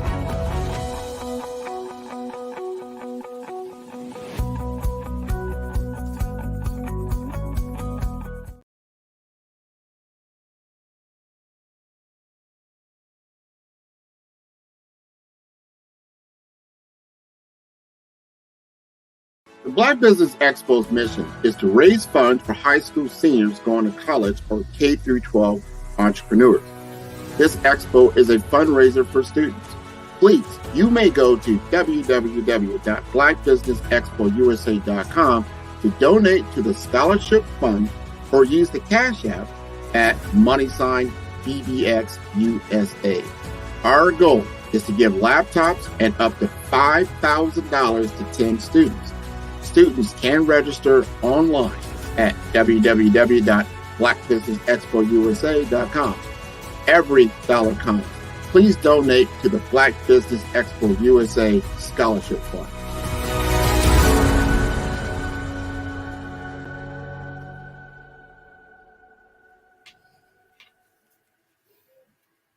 Okay, let's try this again. Good evening, everyone. Good evening to my business owners, entrepreneurs, thought leaders, and corporations. Welcome to the Black Business Network. My name is LaShawn Powell. I am a certified event planner and owner of Eventfully Yours Shawn, LLC, event planning and event management services. I am your business moderator for this evening on the Black Business Network. The Black Business Network is a 24-hour business network showcasing Black businesses, business owners, entrepreneurs, and thought leaders worldwide. We have speakers from North Carolina, London, Singapore, Africa, Japan, and cities all over the United States. The Black Business Network is a global community sharing its business knowledge to empower, inspire, and educate businesses about business. So our final speaker for this evening is Dr. Madeline Ann Lewis. Dr. Madeline Ann Lewis is President, CEO of the Executive Women's Success Institute, a 22-year retired Army veteran, international TEDx speaker, international best-selling author, creator of the online course, Crack the Career Code, Unlock the Amazing Power Within to Lead with Confidence, Charisma, and Credibility. Host of the Success for Women radio TV show, career strategist, trainer, and business consultant. She helps women progress in their career into upper management and executive level positions by providing them with a fast track yet comprehensive toolkit of life skills and abilities. She also helps female veterans who are transitioning out of the military into business entrepreneurship. Okay, so it is my prestige, pleasure, and honor to present to you Dr. Madeline Ann Lewis. Well, hello, how are you? Hello, Dr. Lewis. It's a pleasure to meet you. You too. Thank you. You're welcome. And genius is common, and I'll see you on the other side. Yes. Well, hello, everyone. And for those of you who do not know me, I want you to know I am a big fan of this network. I am honored to be a part of such a phenomenal platform as the Black Business Olympics. You know, did you know that this network broadcasts over 145 speakers from around the globe for 7 straight days every month? So I want you to buckle up because we still have 3 more incredible days in store for you. And I tell you, I am so proud to be in the company of so many phenomenal Black sisters and brothers from all around the globe. Business owners who are willing to share their expertise and provide so many resources to help others grow and move forward. You know, this platform it's making history. And if you have been watching and listening this week, then you should be proud to have the opportunity to be a part of this history-making platform also. Because this week so far, you would have been able to see and been privy to the best of the best business owners, business leaders, thought leaders, heads of corporations, and some of the finest young entrepreneurs worldwide. So before getting started, I have to take a moment to thank Dr. Eric Kelly III. I have to thank him for allowing me to be a part of this groundbreaking platform. And I also want to thank you, Dr. Kelly, for sharing this incredible vision with the world and for creating what is undoubtedly a noteworthy occasion. Thank you for being a visionary, an encouragement, and an inspiration, but more importantly, for always being willing to share your expertise. Dr. Kelly, you have produced what is being recognized as a one-of-a-kind platform, something that's not seen before, that hasn't been seen before. I mean, you have brought to the world what is now being recognized as the greatest of all times. And I take pleasure in letting everyone know that. This platform, it's changing the lives of people, businesses worldwide. And you can take pride in knowing you are leaving a legacy that our future generations will be able to learn and to build from. Thank you, Dr. Kelly, for letting me have the honor and the pleasure of sharing in this vision. Again, I want to say hello to all the viewers out there. I am Dr. Madeline Ann Lewis, President and CEO of the Executive Women's Success Institute. And I help women navigate through some of the obstacles that they may face when trying to reach the top rung of the career ladder. And I also help female veterans who are transitioning out of the military into entrepreneurship. I help them to focus on a positive and successful mindset. That's what I do. So I'm going to talk to you a little bit about having a successful mindset. You know, having a successful mindset is something that lies at the core of every achievement, every success story, and every fulfilled dream. You know, when Dr. Kelly opened up on Monday, one of the things he mentioned was when you think of mindset, you have to look at not only the mindset, but the mind shift, the mind print, and the mind state. So I want to ask you tonight, what's your state of mind? I want you to think about that question. Why? Because whether you're an executive, leading a team, an entrepreneur, forging your path, or a professional striving for excellence, cultivating a successful mindset, it's the key to unlocking your full potential. So, what exactly is a successful mindset? Well, it's more than just positive thinking or wishful dreaming. It's a way of approaching life with determination, resilience, and an unwavering belief in your abilities. It's about embracing challenges as opportunities for growth and setbacks as stepping stones to greatness.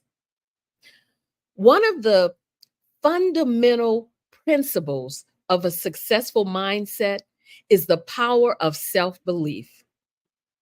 You know, Henry Ford once said, whether you think you can or you think you can't, you're right. Because your beliefs shape your reality. If you believe in yourself and your capabilities, you're already halfway to success. And your capacity to overcome obstacles, believe that you are worthy of success, and the universe will conspire to make it happen.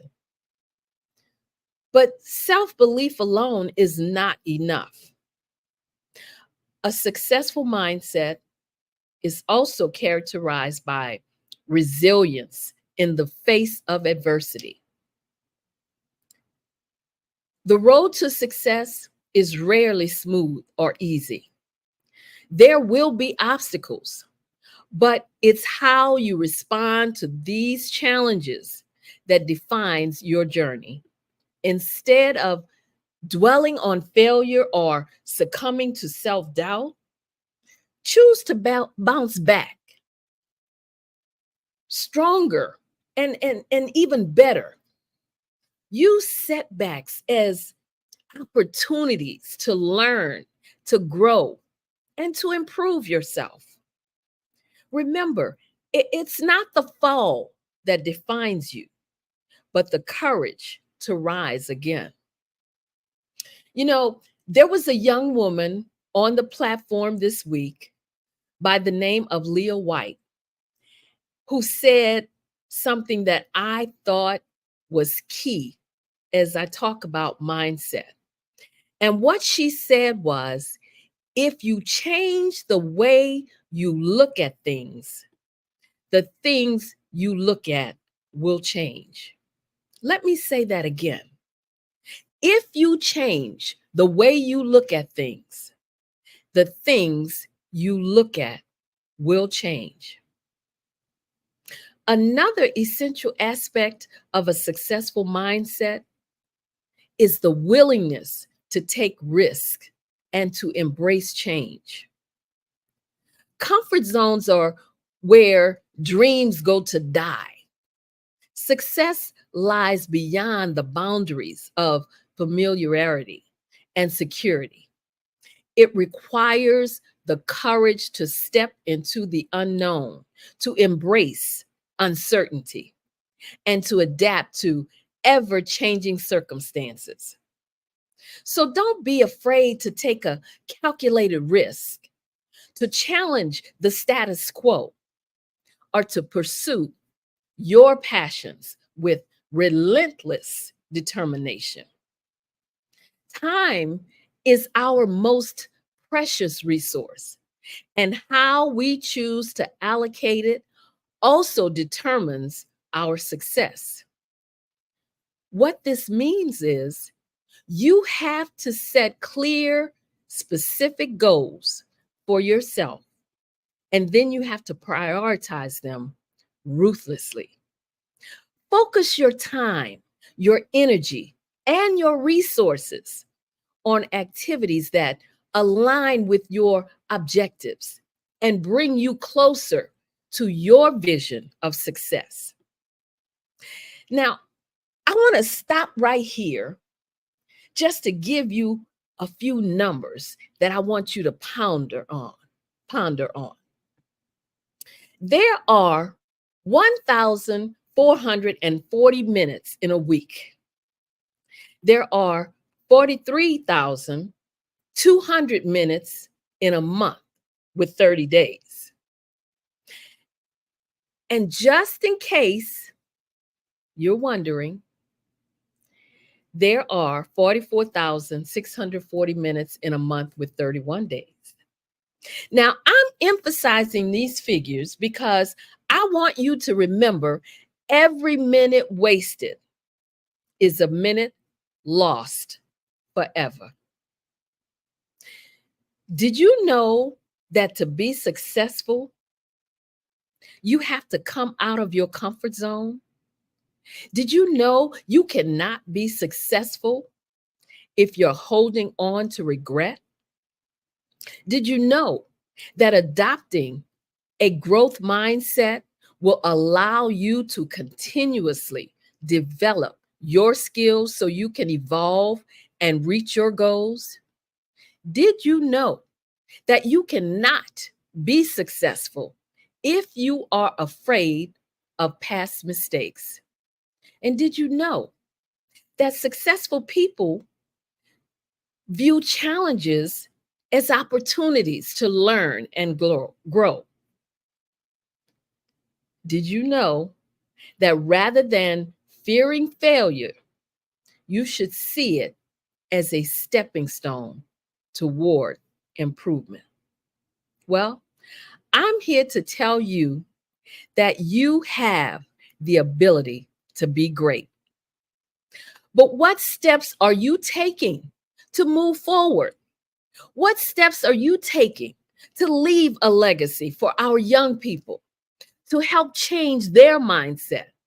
What are you doing for our young people who see no clear path to success because no one has given them a positive example to follow? Our young people who need to know how to earn a living for themselves. What are you doing to help our young people understand what to do with their lives. And what are you doing to make an impact on this world? Yes, I know I am asking and giving you a lot to think about.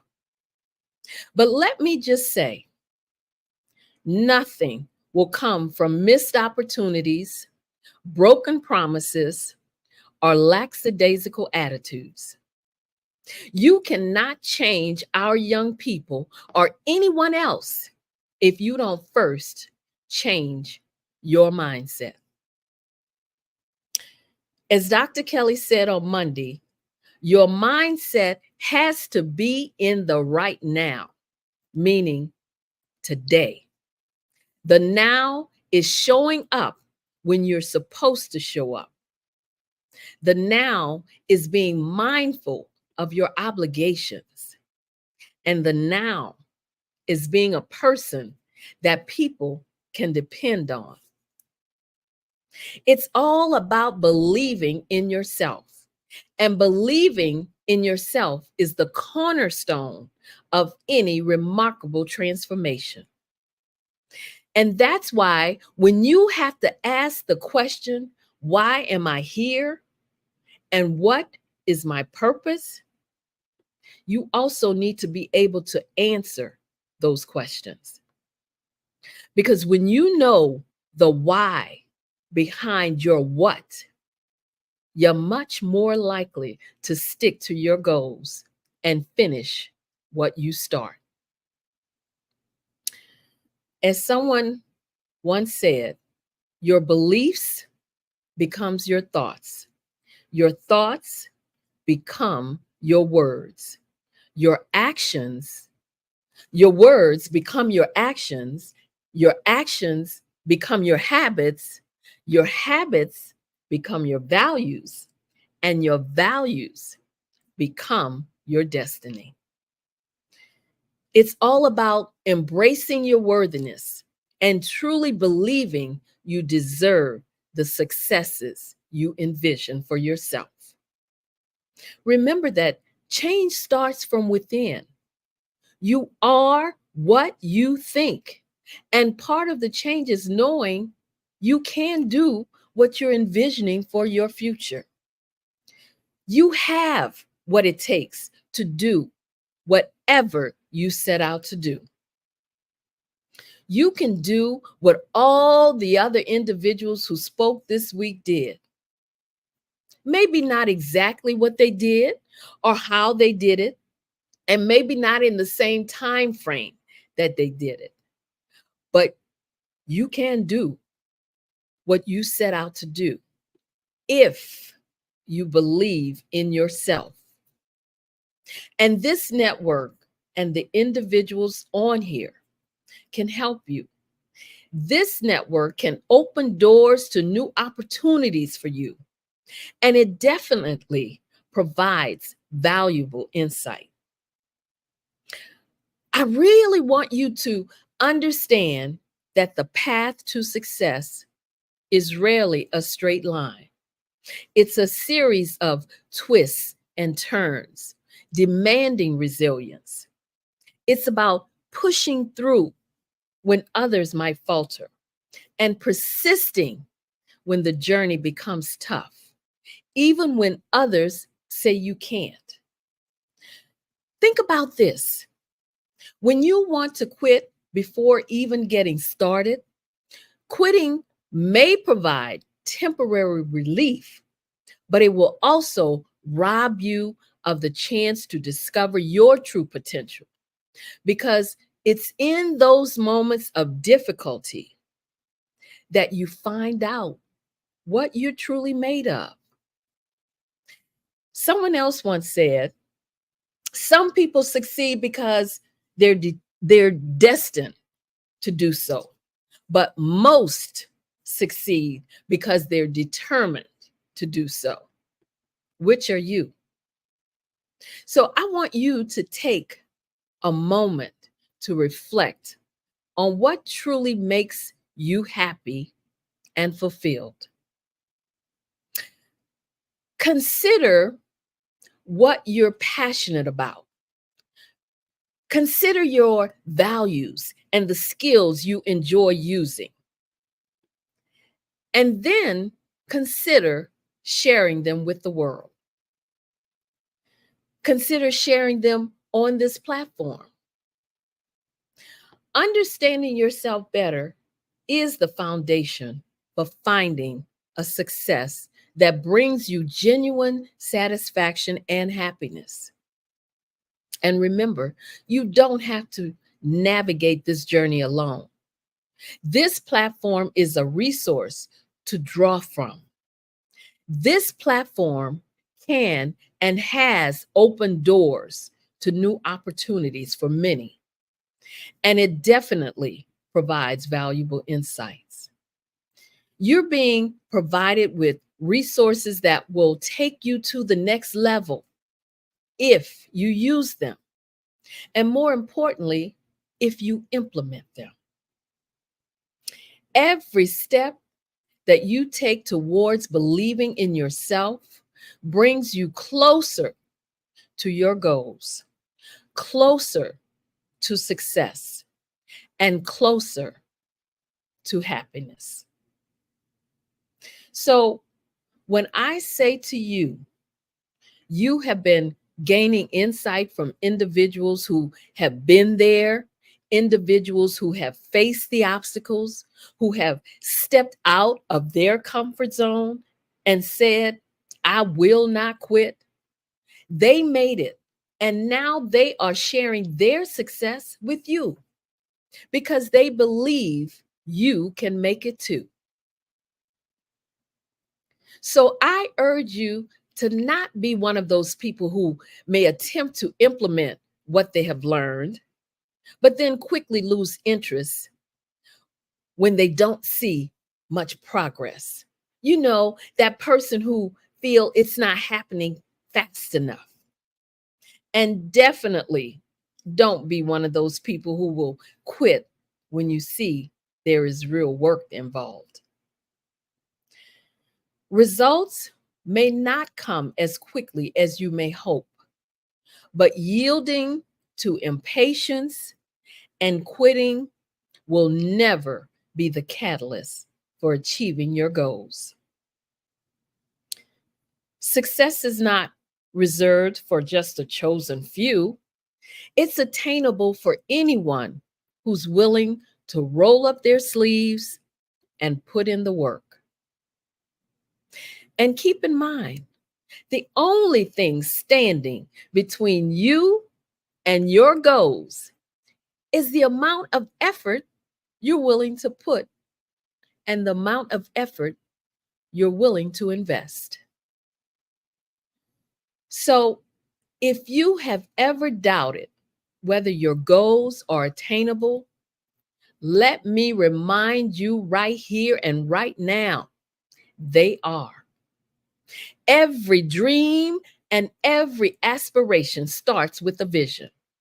So don't let obstacles discourage you from chasing your goals that will lead you to success. And don't forget, obstacles are simply stepping stones toward your greatness. Don't let obstacles shatter your dreams of reaching success. Success, as we all know, yes, it can be scary because it involves change. Success can also be intimidating and hard to handle. Success also involves more challenges and responsibilities. Sometimes we aren't willing to face that. And that is threatening to most of us, which is why we tend to fear success, which is why this is why people fear more than success. And that is the judgment from others. And the sad part is that this judgment is what stops most of us from doing anything meaningful with our lives.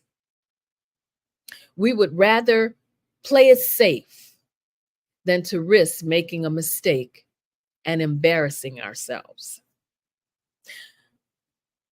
One thing that I want you to remember, most of us do not start out successful. Success is an experiment that comes with plenty of trial and error. It is built as you learn from mistakes along your path to personal and professional development. You have to take your experiences, both good and bad, and use them to your advantage. And if you do this, you will find levels of success you never thought possible. You don't want to look back on your past 5 or 10 years from now and regret not having pursued your dream of success. And trust me, when I tell you, the pain of regret will be much stronger than the temporary discomfort of stepping out of your comfort zone. You know, all of the individuals that you saw this week, they gave you pointers. They gave you tips for succeeding. They offered you options. They gave you resources that you probably didn't even know about in some cases. And they showed you a roadmap to help you to get to where you're trying to go. They literally poured into you from their souls. And now all you have to do is to get to work and to implement the things that were shared with you this week. And here's a thought. I want you to keep this in mind. Diamonds don't form without pressure beneath the earth's surface. And in the same way, your business or personal growth and success will usually be born out of the struggles you may face trying to get to where you want to go. So be that diamond, even if you're a diamond in the rough. Here's another important thing to remember. If you wait until you know you're going to succeed at something before you try it, you can spend the rest of your life just waiting. The real recipe to success is not to wait until you have attained mastery before you step out of your comfort zone and pursue your goals. You should realize it's in the pursuit that you'll build the mastery. What you focus on is what you will develop. You cannot get it just by listening and not implementing. You have to do something. You have to work toward success. This platform is here to help you set your own dreams and goals, not someone else's. That's what the information you're receiving will do for you, if you let it. The path to success is not a sprint, but a marathon, where endurance and consistency are your fuel. With all of that said, I'm going to give you another secret to success, and that is to never stop learning. Obtaining knowledge is a continuous journey. The best leaders I know, they never stay in one place where they wouldn't benefit from the insight of others who have attained success. I want you to remember this every time you think of quitting. Everything begins in your head. You are what you believe yourself to be. So never, ever feel that you aren't good enough. Having an open mind and a positive mindset means that you are open to the idea that you have value, that you have worth, and that your contribution can and will mean something to this world. Every successful person will tell you that their climb to success came with hurdles and obstacles to overcome. True success does not come easy, and it's not a piece of cake or a walk in the park, but determination will pay off. When it comes to succeeding, never tell yourself you can't be as successful as others. Know and believe that you are capable of accomplishing as much or more than others have accomplished. The key is to possess the same drive and determination, because that's what separates the successful from those who stand on the sidelines and watch others reach the top. Sitting, listening, and not implementing will not do you any good. So don't waste this opportunity.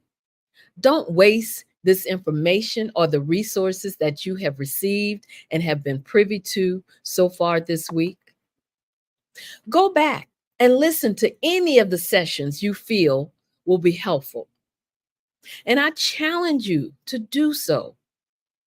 Let your dream of success be the fuel that propels you forward. Believe that you can do anything you set your mind to do. Remember, it's the state of your mind that will make you successful. What you do makes a difference, and you have to be the one to decide what kind of difference you want to make. But perhaps, and most importantly, a successful mindset is grounded in gratitude and generosity. Success is not a solitary journey. It's a collaborative effort. So be grateful for the support, the guidance, and the opportunities that come your way, and make sure to pay it forward whenever possible, as Dr. Kelly is doing with this platform. Lift others up, share your knowledge and resources, and celebrate the successes of those around you. In the end, true success is not measured by what you achieve, but by the impact you have on others and the world around you. Keep in mind, cultivating a successful mindset is not just about achieving external milestones or accolades. It's about becoming the best version of yourself and making a positive difference in the world. So believe in yourself, embrace challenges, take risks, stay focused, and always remember to be grateful. With the right mindset, anything is possible. So show up, rise up, and become the successful person you were meant to be. Because when you do, we will all win. I want to thank all the viewers. I am Dr. Madeline Ann Lewis, President and CEO of the Executive Women's Success Institute.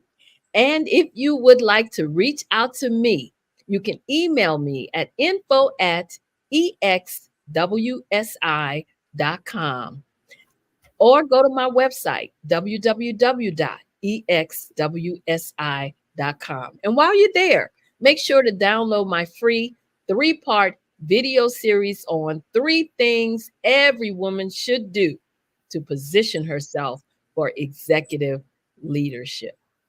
Thank you. Thank you. Thank you so much, Dr. Madeline. As a young Black business owner myself, I am very impressed by you.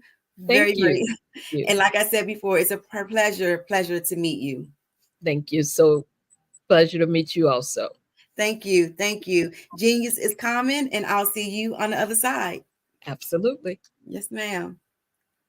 All right, that was great. That was great, and I really, really appreciate her actually presenting, going back, referencing all the presenters that did every day of the week, because every presenter had something very, very profound to say. So I really appreciate her pointing that out.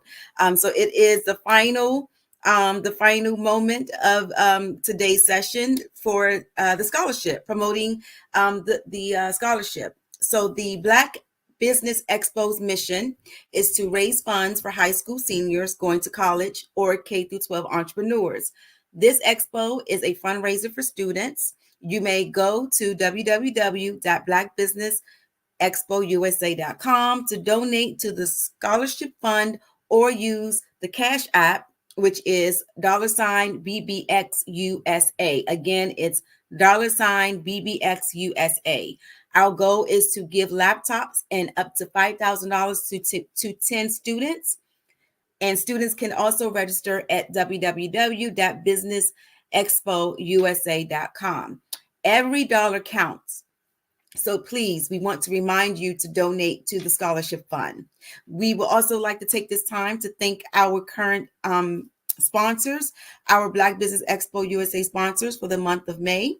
We have NC 100, Moody Capital Partners, Suede Soul, BDM Media, Lotus Rocher Coaching and Training, Carolina, Virginia Minority Supplier Development Council, Step Management, Hello LLC, BHS and Associates, Margie McLean Foundation, Inc., Genius is Common, Earth Essentials, Mullane Shawnee Global, Executive Women's Success Institute, The Quality Coaching Company, Superwoman Business Services, Creative Force Studios, Lee Entertainment, Artistic App Design, and of course, Black Business Expo USA. We want to thank all of our sponsors for everything that they do. Without you, there is no us. Thank you very much. And Genius is Common, and I will see you on the other side. Hello, I am Dr. Eric Kelly III, the visionary strategist and founder of the Black Business Olympics. I invite you to showcase your Black-owned businesses on the Black Business Network global stage.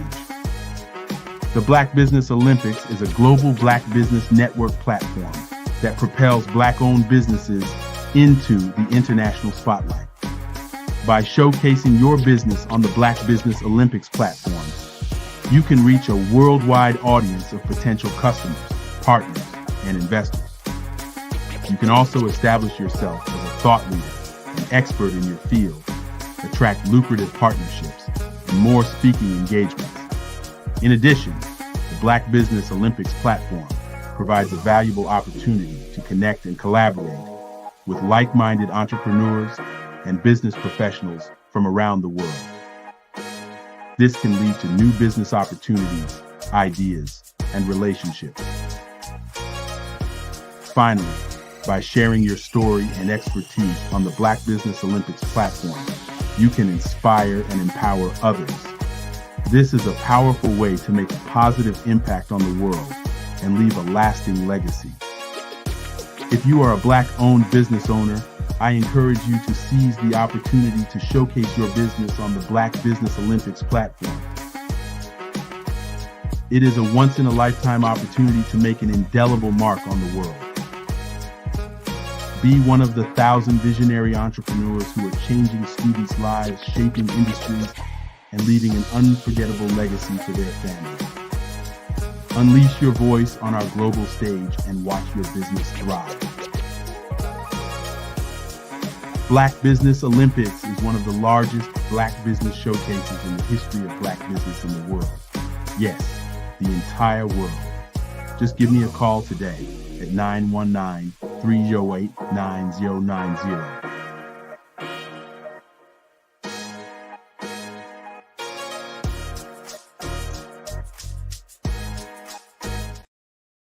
The Black Business Expo's mission is to raise funds for high school seniors going to college or K-12 entrepreneurs. This expo is a fundraiser for students. Please, you may go to www.blackbusinessexpousa.com to donate to the scholarship fund or use the Cash App at BBX USA. Our goal is to give laptops and up to $5,000 to 10 students. Students can register online at www.blackbusinessexpousa.com. Every dollar counts. Please donate to the Black Business Expo USA Scholarship Fund. You are in the right place at the right time.